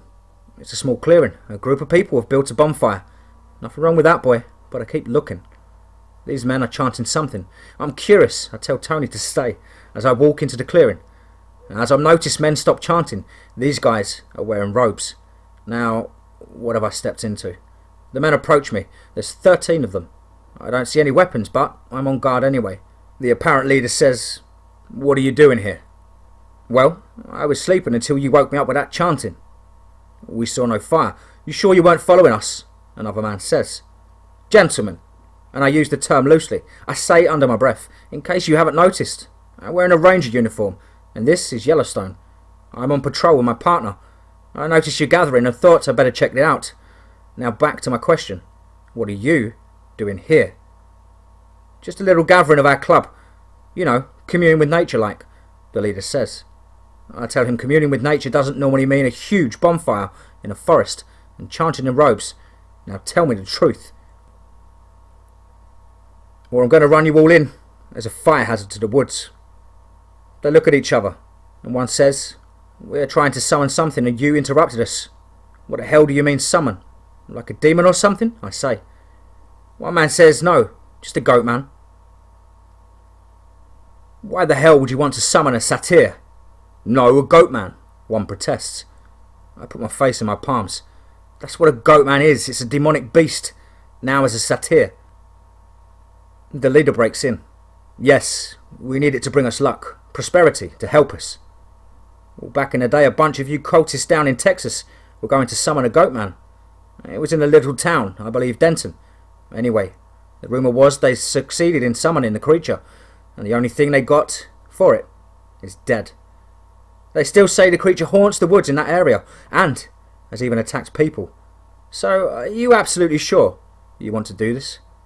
Do you even know what one looks like?" "Sure," one of the men says. "Horns, very tall and glowing yellow eyes." I catch something out the corner of my eyes. "Ranger, didn't you say you had a partner?" I nod. "Yes." "Why doesn't he come out? I guess he's shy." The movement caught was one of the men trying, though poorly, to get behind me with a big stick. I shout, "Tony!" and he steps from behind a tree, still in the shadows, standing at his full height, glowing yellow eyes, and lets out a feral growl that even gives me a slight quiver. Everyone breaks and turns tail and runs for it, screaming, "It's a goat man! It's a goat man! Run for your lives!" Tony doesn't come out any further. He doesn't need to. The clearing clears in seconds and I can't control myself. I literally roll on the ground laughing. I can't remember the time I saw something so funny. Tony lets out a loud, long howl and come over to make sure I'm okay. "Good boy," as I rub his head. "You may not be Lou boy, but you're great to have around." We go back to our camp and back to sleep. I sleep the next few hours very peacefully, knowing exactly who the scariest thing in the woods is. We're back on the trail at first light. I swear a Boy Scout could follow these tracks. People don't realise how far a cougar can range. My thoughts go to those men last night. How can man be so stupid as to try and summon something so pure evil? For years now, I have denied things like this exist, but I know the supernatural does exist. I admit I didn't know about the Bigfoot tribes or the Dogmen. These don't seem supernatural to me. Amazing, yes, but only creatures, and differently, not evil. I see how if someone saw Tony here, they would be afraid. Even more so if he went savage on them. I have seen wolves get mad, and for their territory, it gets taken, and that's a frightening sight. But Tony is 10 times worse, and that Bigfoot down in North Carolina. But they seem peaceful, only wanting to be left alone. I'm going to have to go back to Kentucky soon. What I saw down there had no intent of being friendly. It didn't bother Lou and I. No, we were not a threat. Or Was it unsure of our strength? Could it sense that I am a forest touched? I smile at the word. Nice word for just a common... What is that? I see Tony pull up. Scat. The scat of a big cat, to be exact. I check it out and it's still fresh. This thing is close. Easy, boy. I think we're close to this kitty cat. With any luck, he's already treed himself. I scan the trees. No luck. And then I hear the scream. Sounds like a woman in the distance, in distress. But it's the cat. He's not far. But he knows we're in his territory. He's not going to fight, though. Not with Tony out here, anyway. This cat may be young, but it's smart. It hasn't gone to tree. It's actually leading us around in a circle. It's afternoon already, and I would have thought we would have treed it easily by now. No matter what, we'll not stop him. He will get tired long before Tony and I do. Time is going by and it's mid-afternoon and we still haven't laid eyes on it. If I didn't have to keep my eyes on Tony, this wouldn't be so hard. We've got to finish this before dark. Come on, cat, go to tree. The sun is starting to set, and I curse my luck when it changes. After rounding one more corner, a tired mountain lion is resting on a rock. We got him, boy, as I unsling my rifle. 30 more seconds, and it would have been over, but not today, as Tony gives off a howl and charges the cat, and all hell breaks loose. Think of every cartoon you've ever seen where a dog is chasing a cat, and that's what we have here. Tony is faster, but the cat is more agile. I am doing everything in my power, trying the best to keep up and shouting for Tony to stop, and he's not listening to me. He's dead set on catching the cat. Darkness has now fallen, and I'm trying to figure out which way they went. I hear the sounds, and no, he hasn't caught the thing yet. Something I didn't think of. Tony can climb. Cat goes up, Tony goes up. Cat jumps down, so does the Dogman. I need a shot of bourbon. I head off in hope of the right direction, and I see a campfire off in the distance, and those two are heading right for it. The lion runs right into the middle of those men and wheels to the face of Tony. Then I see who is there. It's those fools, and they're trying to summon a goatman again. I cannot help but laugh, and they scatter like a flock of quail, screaming and begging for God to save them, vowing vows to stop playing with the stuff they don't understand. I look to the leader, and he's passed out by the fire. In seconds, he's the only one in the clearing except for the cat, Tony, and a lot of crap that came from under robes and down pant legs. I start to steady my rifle to the end of the cat when it leaps at Tony. Tony easily catches the cat in his massive jaws, and with one bone-crunching snap, the hunt is over. I skin out the great cat as fast as possible. Tony devours the meat and organs. Wow! I've never seen a wolf or bear eat like that. The leader of the cult group wakes up slowly, and Tony is already hiding in the tree line. Oh, what happened here? He stammers. Big cat. It ran in here and I shot it. No! It was a monster! A goatman! I saw it! How are you going to control a creature like that if you shit your breeches and pass out like a little girl? You're in the wrong occupation, son. That night I knock on a farmer's door and hand him the skin. I tell him maybe this will help recoup some of his loss. He offers me a bed for the night and I politely refuse and say I'm heading home. I'm a little tired after a run through the forest. I'm not lying. I took a picture for proof to Tom with a .308 round in the head, so as not to raise any questions. What I want to do is get drunk, but that will have to wait till I get home. Let's go home, boy. And we start back. We are driving through the forest, and it steps into my lights. What the As I slam on the brakes and stare. Standing just off the road is a large something. I stop and put on my night vision goggles. It's 7 feet tall with curled horns, cloven hooves, and carrying an axe. A goatman, I say. That son of a bitch must have succeeded in summoning one. I pull one of my 7.62 AP mags and have left to grab my rifle and step out. He looks at me and twists his head. It roars a challenge as it lifts the axe and starts to advance. I put a round in its chest, a surprised look upon its face as the round penetrates through, but not very deeply. It brushes off whatever passes for blood in its race, and the next one I place is in its skull. This one doesn't seem to have any effect. I quickly place the third one in his chest, and again it seems to have hurt him, but still he advances. I remember something I once read about this creature, and I fired a 4th round into the fur, covering his genitals.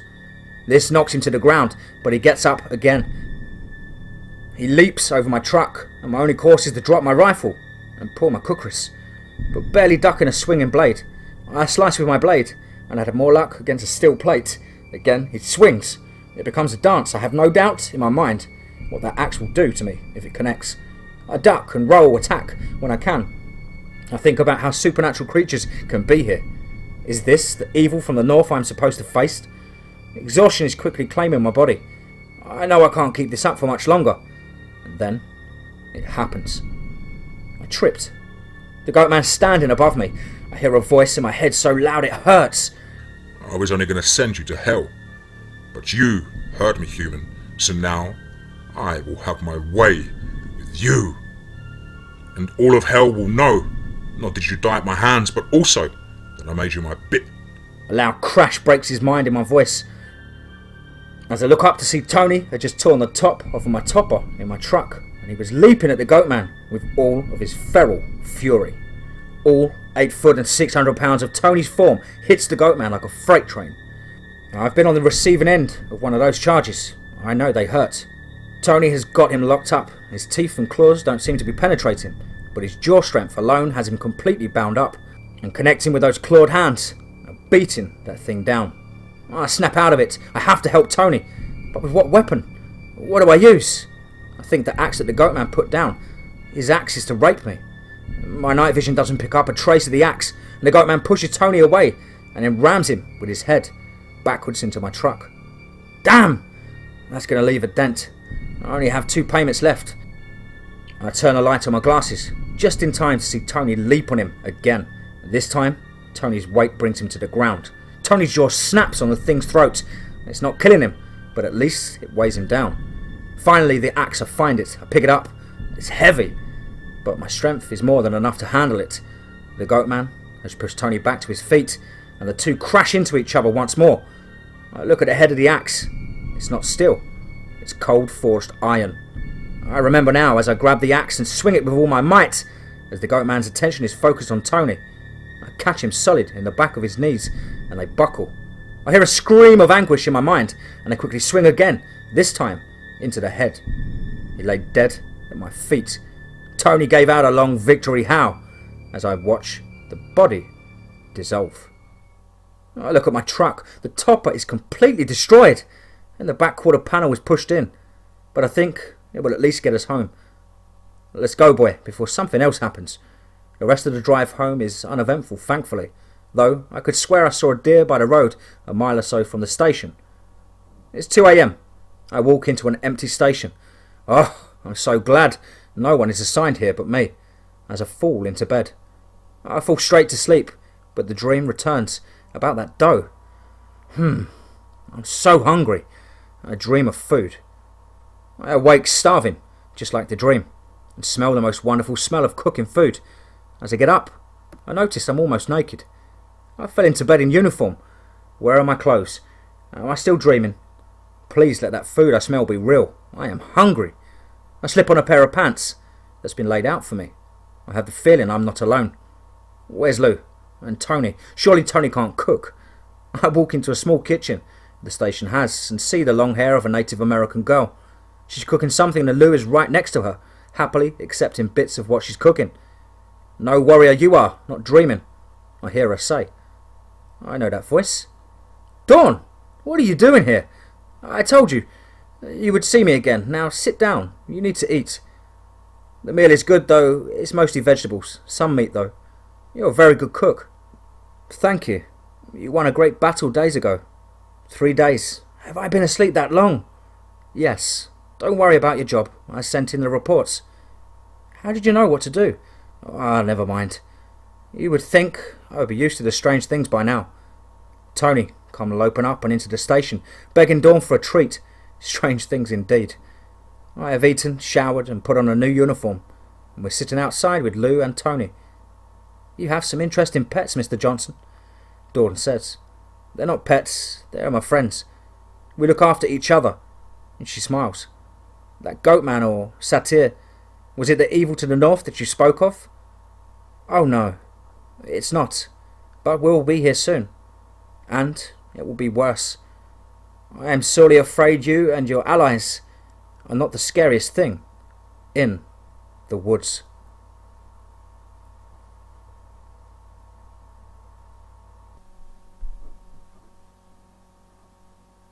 The Scariest Thing in the Woods. Chapter 5. Alpha. Let's get straight into that.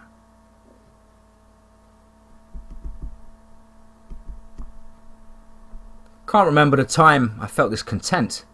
Oh yeah, it was before that episode in Kentucky. Before I had to come to get to grips with this world. Before I had to come to grips with who or what I am. It's nice to have Dawn around. She walks in the forest beside me, and Lou. Tony is with us, but has developed a flanking position to our right. He's smart, and he learns fast. I marvel at the way Dawn moves through the forest with a natural grace, like she was born to be here. She has stayed with me these past few days. I offered her a bed in the station, but she preferred the woods, like me. She has so much energy, and an uncanny grace, almost like a deer. Good Lord, am I that stupid? No. No wonder she smells so sweet. Like prey. She is a dear woman. An elder Shay in spirit, I say to Lou, who just gives me a superior look. I guess Bob was right. You are the smart one in this group. Lou cocks his head to the left. Watch it, dog. Remember, you can be replaced. Lou cocks his head back to the right. Smart-ass wolf. Come on, we need to catch up. That afternoon, we talk of what will transpire soon. She tells me, you must continue to gather your resources. Time grows short, and you have the problems to overcome. Your strongest companion must stay in the shadows, while your most loyal companion is your heart and soul, and your most intelligent companion, and is obsessed with things that should not be known. Your control will be tested, as will your heart. I am leaving tonight. I must go and speak to the Chiaki Tanka to see if I can enlist his aid for this fight. Goodbye for now, Hetemi Honohe. She walks towards the forest and she disappears behind a clump of bushes. And that doe, I have seen so many times, walks out on the other side and bolts off. I simply say, until we meet again. It's late October now, and the snows have started early. I think to myself I have unfinished business. Before I can move forward, I have to tie up the loose ends. Lou, his ears perk up. Are you ready to head back to Kentucky? I swear that wolf is smiling at me. You want to go back to Kentucky, yeah? Whoa! What for, eh? What for? I have unfinished business there. So, can I get the time off? Begrudgingly, Tom says yes. Something is down there, isn't it? I tell Tom yes. And that I don't know what it is. Tell him it moves through the woods easily. It's a little bigger than Lou. Tom, if there are such things as these cryptids, I think a US Forest Ranger should be the one to find it. And, if it has to be put down, that's my job. Tom can't find a reason that my argument isn't valid. I will have to figure out how to turn it around though, once I find this thing. I think of that night. Was it just more interested in those convicts than me? Did it sense something different or even kindred in Lou and myself? It slaughtered that one and left the other in my custody. It could have easily attacked us that night, unprepared as we were. Could have been beaten, or we would have joined the ones it had killed. We'll get out of here. One before I change my mind. And Jim, good luck. I walk out, and Tom sits at his desk, thinking, should I have let him go? What does he know that he's not telling me? If I were younger, nah, I'd still be scared. Jim's not afraid though, with his skill and his rapport with that wolf. Hell, all wolves. Jim could be pretty scary, but is he the scariest thing out there? I'm driving quickly. I'm not stopping this time, nor am I going to the LBL Ranger HQ. I'm driving down US 68, heading straight to the ruins of Golden Pond. This is where those convicts escaped and got into the forest. The one that survived told me they were staked out for about 2 days by that beast, so Lou and I are going to start that way. I have more purpose in me this time. I believe in this thing, and I'm going to find it. And if it doesn't submit, or at least stand down, it dies. I don't know if I can kill it or not, but I definitely will try. I'm getting close to Golden Pond, and the city was depopulated in 1948 to make open for this forest. What I wouldn't give to talk to the people that lived there, just to see if that really was the reason they chose to move. Lou and I pull over and I get out. Let's start looking for a path, eh boy? When all of a sudden we hear a shot, followed by a small explosion. We automatically go for cover, but we're not the targets. We move cautiously around the corner to see a middle-aged man with a small targeting range set up. I observed for a few minutes. He was working on bullets, it looks like. He was dropping some liquid into hollow points, then he seals it with wax. The test fire causes an explosion. I have to check this out. I call out, "Excuse me, sir." SIR. He turns and looks at me, weapon at the ready. "I mean you no harm, sir. I heard you shooting and wanted to see what you were up to. I'm not wearing my uniform." I raise my arms and step out from my cover, and he lowers his weapon, at least till Lou steps out with me. He screams, "Dogman!" and again raises his handgun. I shout, "No, no, it's just my dog." He lowers his weapon as we advance. "Mighty big dog you got there, son.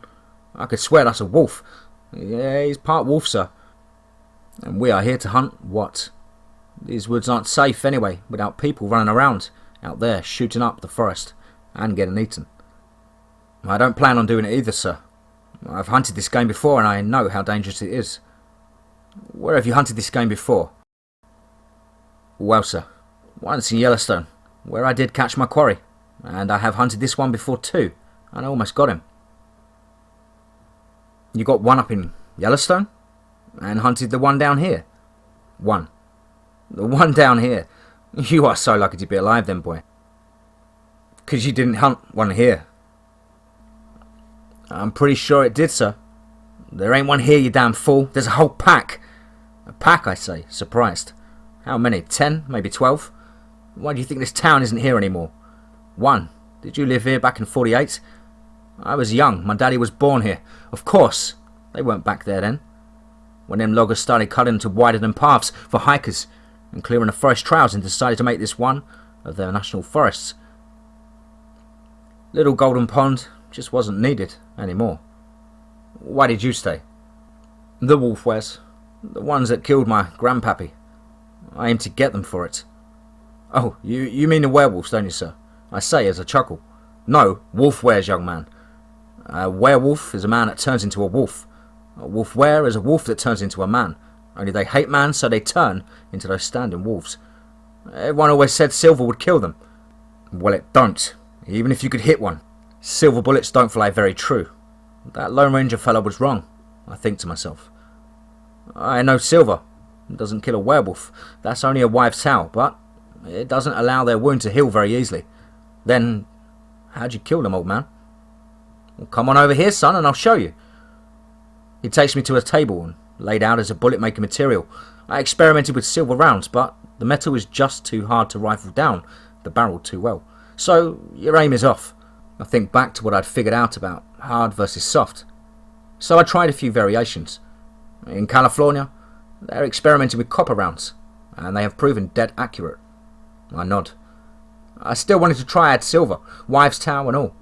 I tried silver nitrate, weighed the bullet off, and really no effect. But then, I tried this. 2 or 3 drops of this into a hollow point, copper bullet, a touch of sealing wax. Here, shoot that target with my 45. There is a can set up about 20 yards away. I aim and fire. The second round impacts the can, it explodes. No more can. That's amazing, sir. Can you do that with a 308? I think so. He goes about resetting his equipment for a 308. He's using copper in a round. He asks me again what grain I want. 180, I tell him. He measures out the powder, then takes the copper bullet and puts it in the drill press to make a hollow point out of it. Then he applies the quicksilver or mercury to the hollow points and drops the wax on it. In a few minutes, I am standing in front of a 100-yard target. The old man says, "Try it." I fired a round and again the target explodes on impact. I think to myself, I may just have evened the odds with this new weapon. The next morning, Lou and I head out. I have 20 of the new rounds on my rifle and 5 in my 50 cal revolver. After what the old man told me, the Dogmen had become upset when they started to deforest the park. A pack to deal with. And that means I have an alpha to deal with also. And that's always dangerous, even for me. Well, before I enter the wood, I call for a few favours. I'm going to meet with Mr. Lawrence in Candon. He's the county commissioner and one of the 2 people responsible for logging.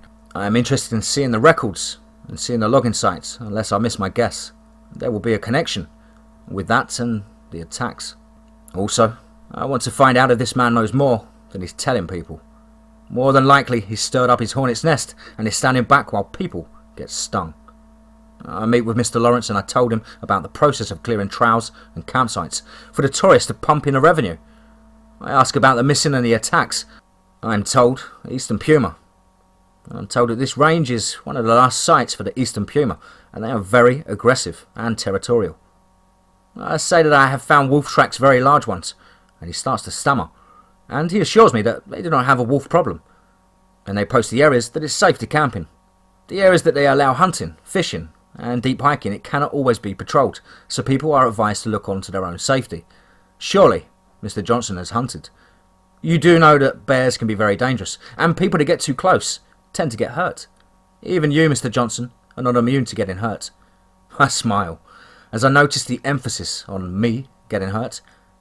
I'm pretty at home in the woods, Mr. Lawrence. I'm not worried about getting hurt, as I pat Lou on the head. Lou and I have tracked wolves, bears, cougars, and other things without incident. Sure you wouldn't like to accompany us on this outing? You can check out your sites. Oh, no thank you, Mr. Johnson. Just as I expected. We head back and I'm fuming. It's like I've said 50 times and over. These are not the monsters. Man is the monster. First Tony just wanted to fit in and be left alone. Next, the Bigfoot wanted to be left alone. And those Marines were the monsters. Then the Skinwalkers, a man received the power to become a monster. And it was a man that summoned a satyr. This will be no different. The Dogman pack was placed in this situation to protect their territory from man. I think most likely if the Alpha is this aggressive, I may have to kill it or die trying myself. And it will be all that guy's fault. Oh well, it is what it is. This time, I don't allow myself to daydream. My senses are turned on and tuned in. I hear every little sound and catch every small moment. My life and the life of my brothers may depend on. I think about the old man that I meet making the ammunition. Said he boards himself up at night. These seem to be completely nocturnal. Tony isn't nocturnal. Or did I just change his habits? Lou and I moved through the forest with ease. And we stop around 4. We were setting up, and if these creatures are more active at night, I don't want to be in a deep sleep in the dark. Cold camp and no fire. I sleep about 6 hours and I'm up and moving. I brought something special, but I debate using it. We find a game trail. Night vision goggles illuminate the forest. We're not the only ones out here hunting. I smell the scent, and so does Lou. I find myself wishing Dawn and Tony were out here with us. My version of Beauty and the Beast, his strength and her, well, beauty and brains, would be welcome right now. Movement off to the left. It's big but quiet, and I know the smell. As it marks its territory, I know that smell well. Get off the trail, boy, and we fade into the woods. I take out a flask. I collect it back at Yellowstone. I hope that this works. I dump a portion of the container on Lou and I. Gag! This stuff absolutely stinks. It's terrible. But if it covers our scent, it'll be worth it. After that, we move on again to the other side of the trail. 4, 5, no 6 dogmen then break from the cover.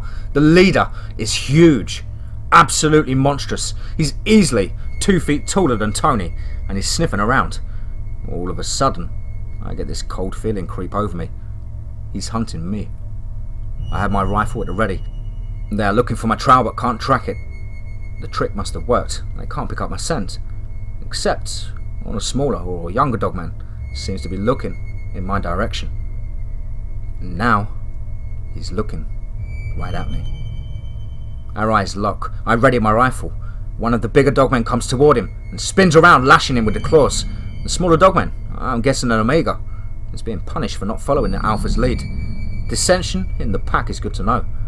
They run off down the trail toward my camp. Yep, They're hunting me. Let's go the other way, boy. Let's find their lair. Daybreak is in a couple of hours.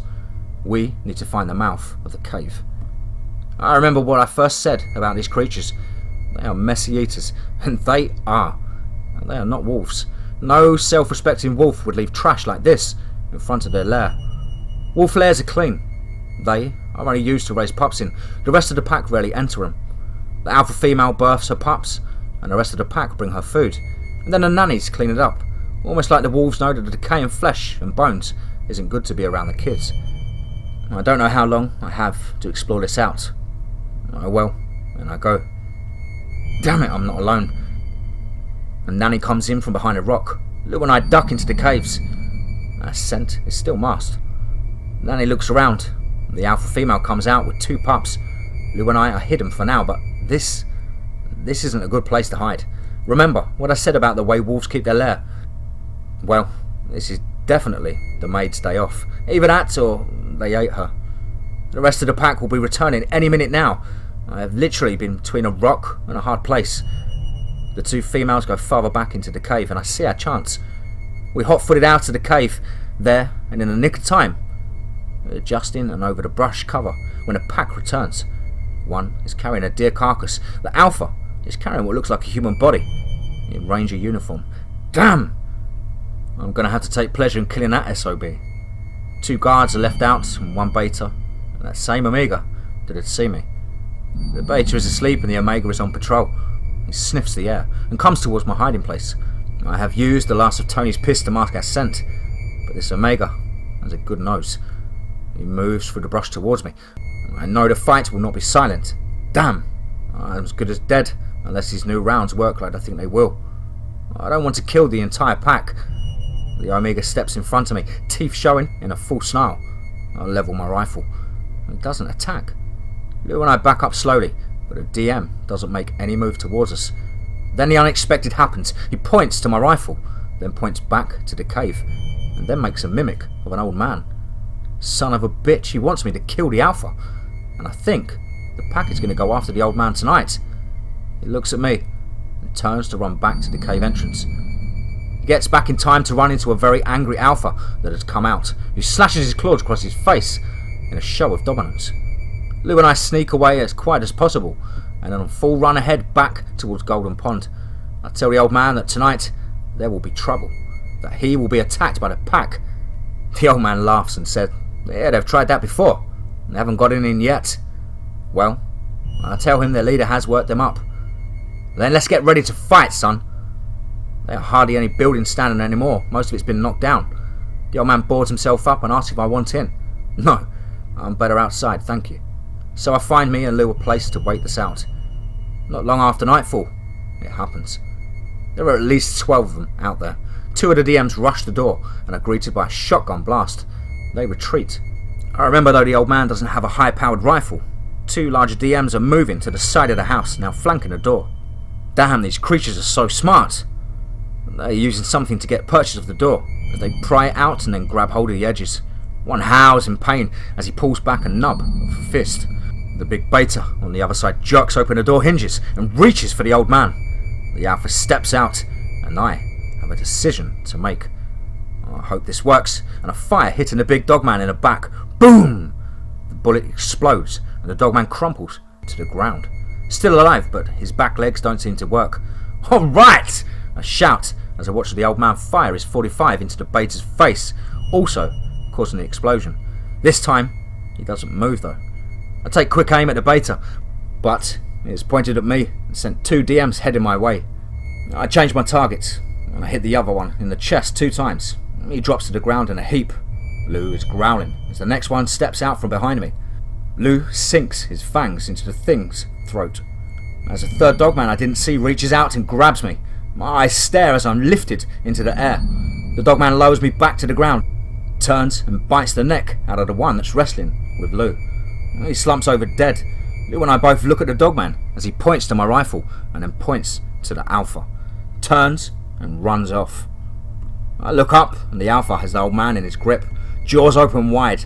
My next round takes the alpha in the back, but no explosion. But he does drop the old man, and at least I see he's still alive. The Alpha charges me. I fire again and again, and I take him right into the lungs. Again, no explosion. Damn my luck. Lou hits him solid. He's learned how to fight these things. I pull my kukris and go in to help Lou. The old man yells, "Step back!" And we do, and he fires that 45 again. His explodes with a solid force, and the Dogman sprints off. I retrieve my rifle and give chase. I'm glad I have the stamina. Lou and I chase this thing all night long, and he's headed for his lair. He reaches his lair just ahead of us. These things are fast as hell. We get there just in time to see the conclusion. He stands in front of the Omega that will not allow him to enter. He's too beat up to fight his way in. He begins to run away, and he doesn't get far, as another round hits him in the base of the skull. This one explodes. He doesn't move again. I leave and I make my way back to the old man's place. There are no dead monsters around. The old man is fine and tells me they carried off their dead. I tell him I don't think that you may be bothered again. And we say our goodbyes and I leave. I spend a restful 2 nights in the forest wondering what is accomplished. I killed a problem animal. My job? Though he was most likely driven mad by the people invading his territory. After day 2, I make my way back to the Dogman den.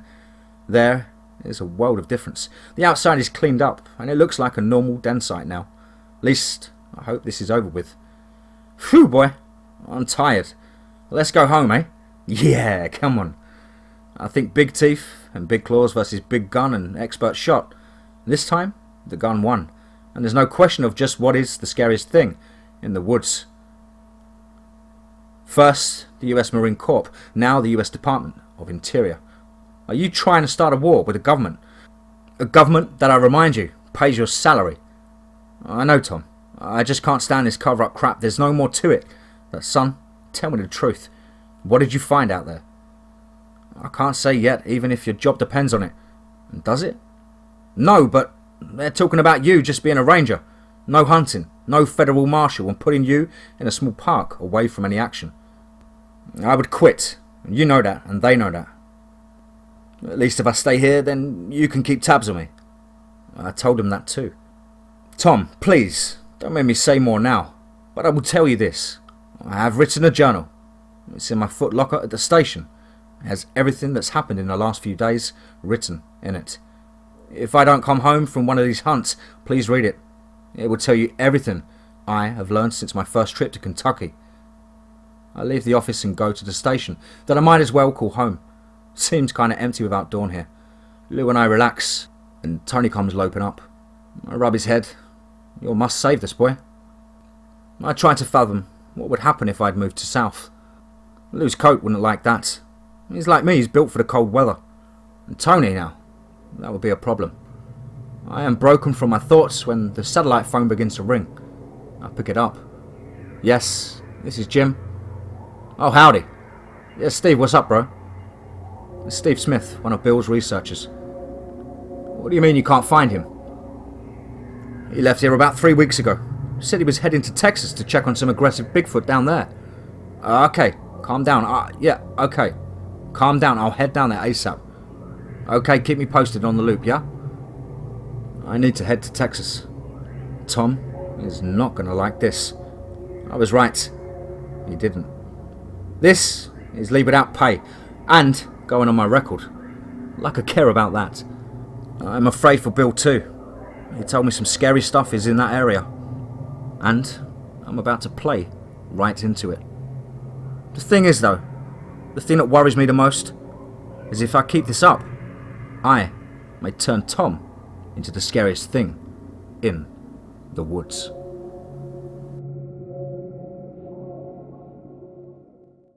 The Scariest Thing in the Woods. Chapter 6. What I'm taught. Let's get straight into that. Heading to Texas isn't an easy task. Once you get there, you realise that you're only halfway there. Only state I know that you drive for 5 hours too, and still have another 5 to go to get to any city that you want to get to. I have driven straight through 1,000 miles, and Lou is in the back. Texas is finally in sight. I smell the Texas brisket on the barbecue, and I can't stop though. I'm almost to Angelina National Forest. I finally get to the place where the search parties are based. Bacon Springs. This is a beautiful forest with about 200,000 square miles of woodland. You put this together with the rest of the beautiful area, and the big thicket area itself, you're talking over 1 million square miles of piney woods. Here, when the people get lost, they never find any trace of them again. I stop and talk with a couple of the local rangers, a US Marshal. I walk up. Steve greets me as I do the rangers. Strange though, the Marshal gives me a long, disapproving look. I ignore it and tell Steve to fill me in on what I need to get and where I need to get to ASAP. Steve tells me this is the second hunt for a young boy that went missing, and Bill was part of the original party to look for him. Now he's missing. Steve asks me, "Where's that wolf of yours anyway? His nose might help a lot right now." Lou has been resting in the back. He's still banged up, but wanted to come anyway.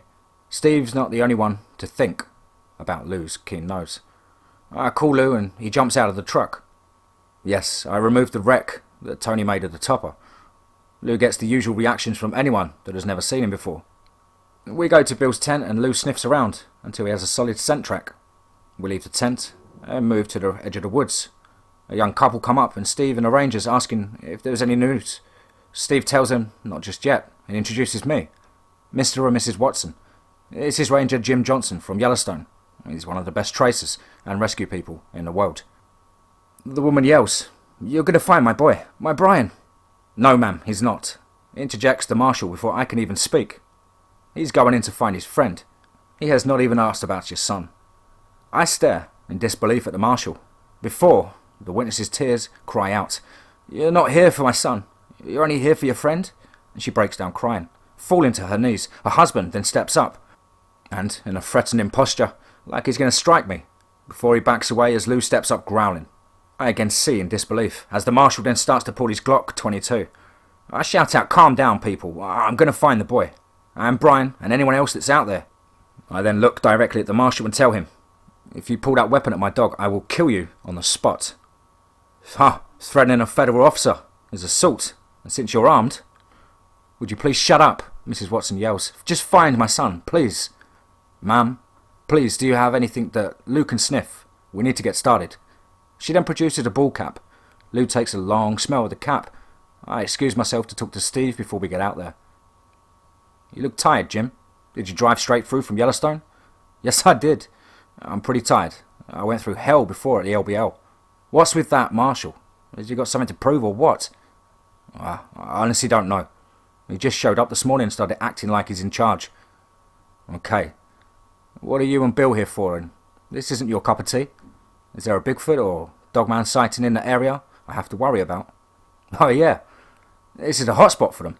Most of the thicket is. Even David Crockett has an account of seeing one back in the 1800s when he came to Texas." "All right, Steve. Well, with that said, I'm heading out.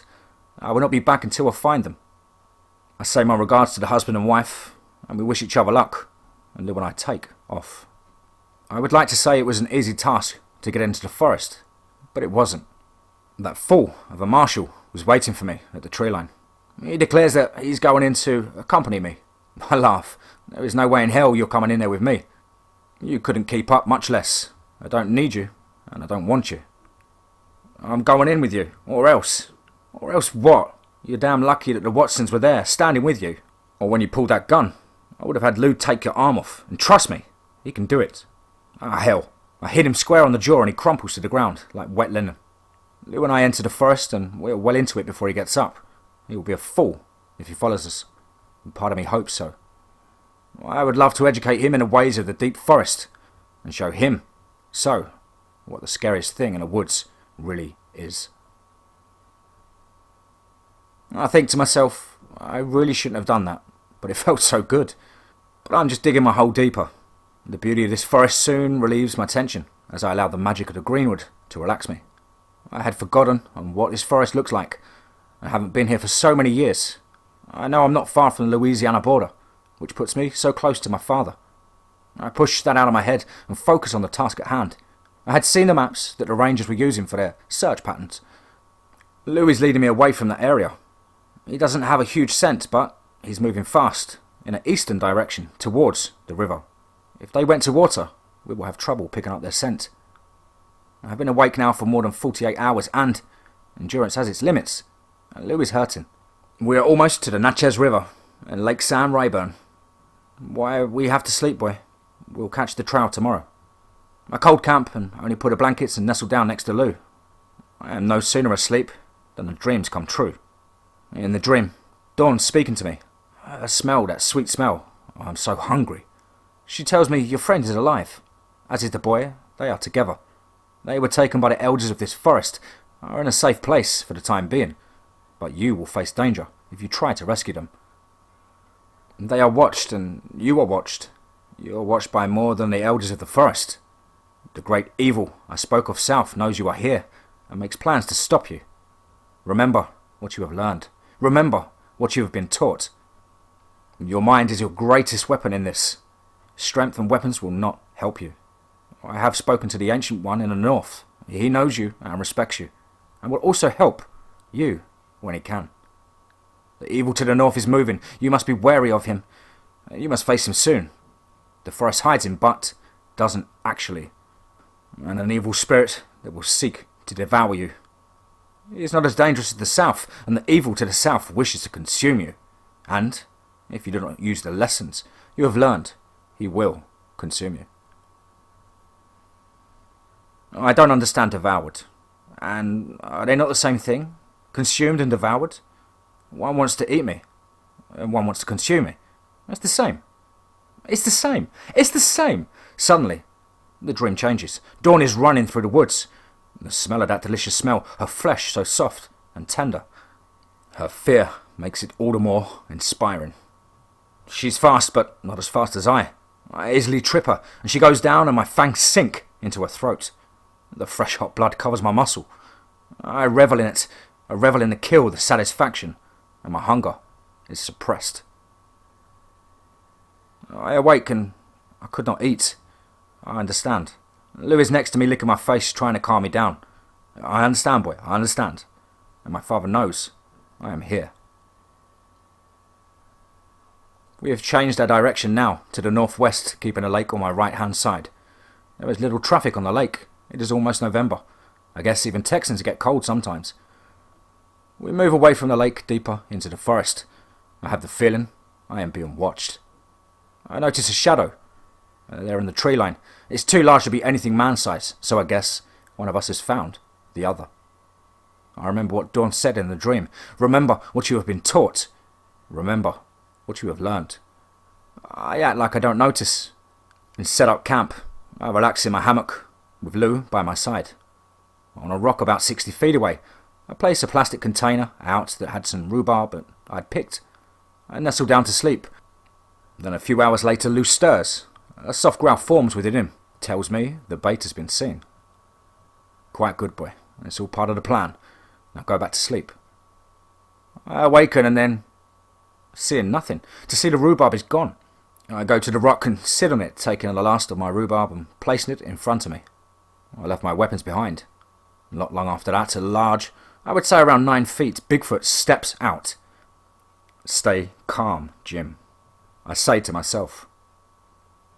He walks over to the rhubarb and then picks it up and points to me. Then points back to the woods. I understand. I get up and start to follow.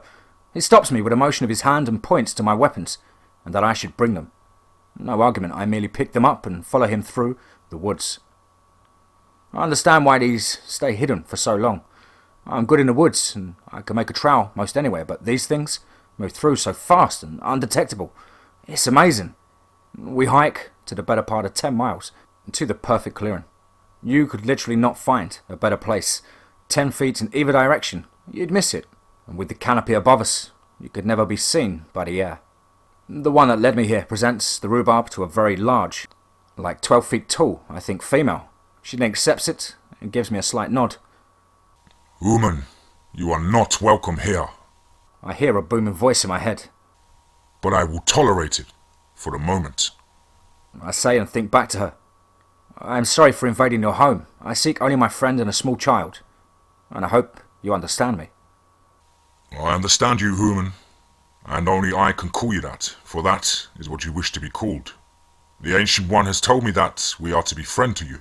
And to show proof of this, I took the small one and Old One captive. No harm has befallen them, yet. I am grateful for that, your kindness, Elder of the Forest. Do not use your colourful word on me. I do not like you, and your kind. I said I would tolerate you, only because I was told to. I apologise to the Elder, and I bow. Who else knows of your presence here? How could anyone Elder know?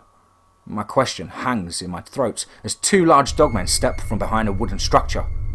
I thought Tony was big. These make him look like a puppy. I'm guessing this is a trial by combat. Lou was fighting with one of these things, just like before, and before that, he was kept over by the vet. What I've learned, and what I've been taught. Our audience seems to be melting away. Lou and I are standing yards away from two large and grotesque dogmen. I look at them hard. The dog in Lou is ready to fight. He knows he's hurt, but he will die if he needs to in this fight. I can't let that happen. I must keep them focused on me. One is eyeing Lou though, and I pull my .50 cal Smith & Wesson. It hits that one square in the chest. No explosion. Damn experiments. I fire a couple more rounds, and he's hurt, but he didn't shake that hit off like Tony shook it off with the .45. The second one leaps at me, claws and teeth. I barely manage to get out of the way and dodge him. I pull my trigger again, misfire. I curse again, dropping the sidearm and pulling my blades. My only hope is to severely hurt the first one, and hope that I make enough effort so that Lou had a chance. I leap with all my strength at the wounded one as he circles me again towards Lou. I slice into his leg. Again, he's hurt, but hardly out of the fight. Where's the other one? I find out as I feel claws rake across my back. Lou hits him on full charge and finds himself at its throat. Like I said before, that's the wolf in him. That wolf is smart, and he has learned how to fight Dogman without taking too much damage. The wounded one now has me, trying to bite into my neck. I was once told to fight like a dog, like you would fight a man. I roll and hit it in the throat with as much power as I can muster, and back it goes. I'm up, and I'm swinging in an instant. I miss for the most part, but at least that thing is now short of an ear. I glance to the side and see the dogman that Lou has broken Lou's grip and rolled him over, and about to rip out his throat. I throw my cooker as hard as I can and catch the dogman in the shoulder. It penetrates, but not too deep, but it gives Lou the chance to break free and out of its jaws. I don't have time to think we are not winning. Lou is getting weaker. I wonder about my own mortality. What did I say about not having the time to think about that? Well, that moment cost me and my dog almost. Another solid swipe of my clawed hand across my chest sends me reeling. When I regain to my feet, I see the dogman, with my blade in its back raised to its full height, letting out a triumphant howl. He has Lou in his jaws, and his claws ready to make a killing bite. Enough! I shout with the force of a hurricane. Both animals pause. I feel my muscles tighten. I can feel my stare from my red eyes flash. I can't see them, but I know they are no longer green. They are glowing amber. I am about ready done with this and ready to challenge them. Right now, I am changing into the very being of these lesser wolves. The dogman that has Lou in his grip releases him. Lou takes no time in taking a position behind me. Both dogmen pause. Then the one that had Lou charges at me. I swat him away as if he were a puppy. I feel my clothes tighten and my body increases its mass. I release a feral growl that causes both to back up. The more wounded one of the two even wets himself, and I let out a howl that can be heard for miles. A picture of a maiden enters my head and says simply, "Remember what you were taught. Remember what you know." Both dogmen are now cowering. I feel the changes happening as I hear a whimper. Not a simpering whimper, but like the dogs in front of me that will die soon. They are now two voices in my head. One is telling me to kill them, for they are nothing but mongrel soldiers. The other voice is sweet, and telling me to remember what I was taught. It's Lou getting my attention. He's brought me a leather ball. Foolish dog. It's not time to play, it's time to kill. I now hear two more beating hearts, and the smell is so tasty. The dog again is trying to give me a ball. The sweet voice again tells me to pick up the ball, and I can't help but listen. The smell is so calming, relaxing. I then feel my body shrinking, and the voice disappears, and I only hear the sweet calm voice of Dawn. I look at the two dogmen. Return to your master and tell him, I am not to be trifled with. They slink off. I remember the old woman now, with the sage, telling me that the sage helps me heal, but it also keeps me in control.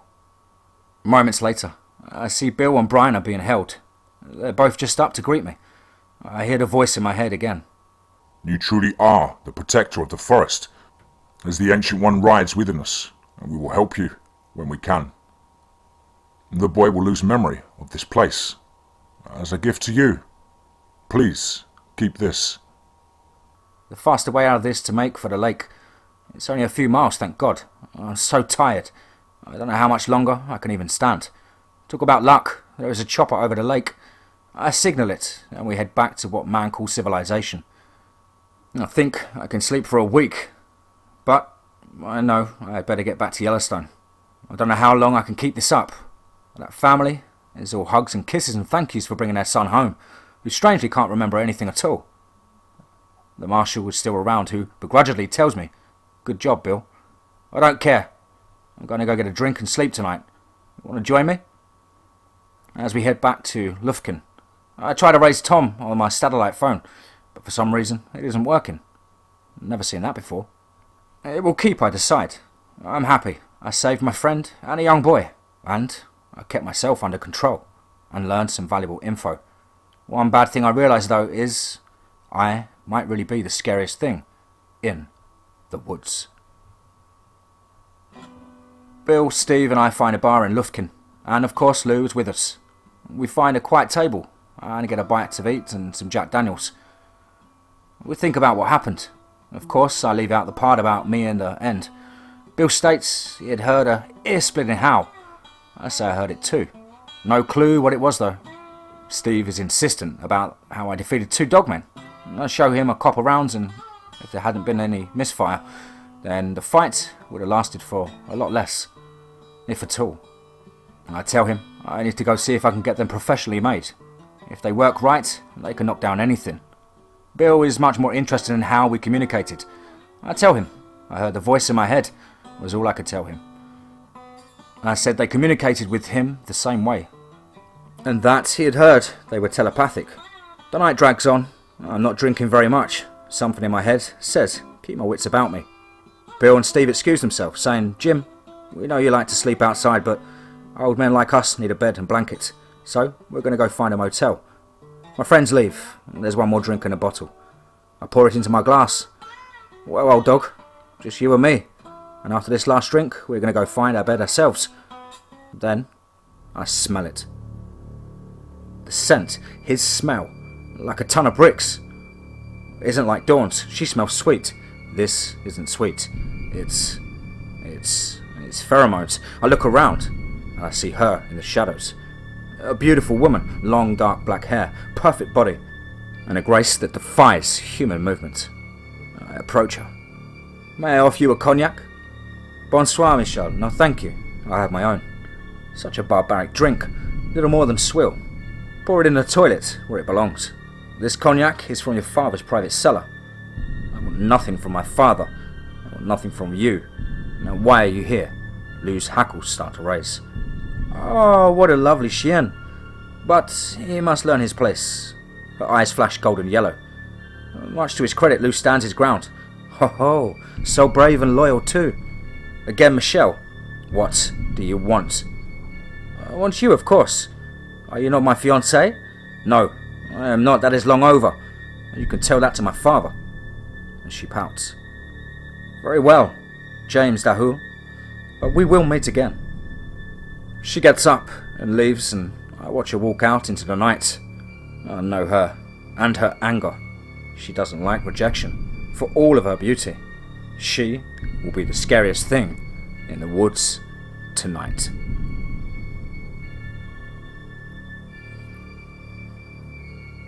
Fantastic stuff as always. As ever, please do let us know down below in the comments what you thought. Please do like and share. Don't forget to hashtag TeamFEAR. Don't forget, if you have a true or fictional story to share with us all here at DMT Forest of Fear, please do get that over to me by email at the address below, dmtforestofear forestoffear@gmail.com. And as ever, guys, remember, if you're going camping or hiking for the weekend, make sure you take all the necessary protective measures and do a little bit of history on the lay of the land. And above all, remember, be safe, not sorry.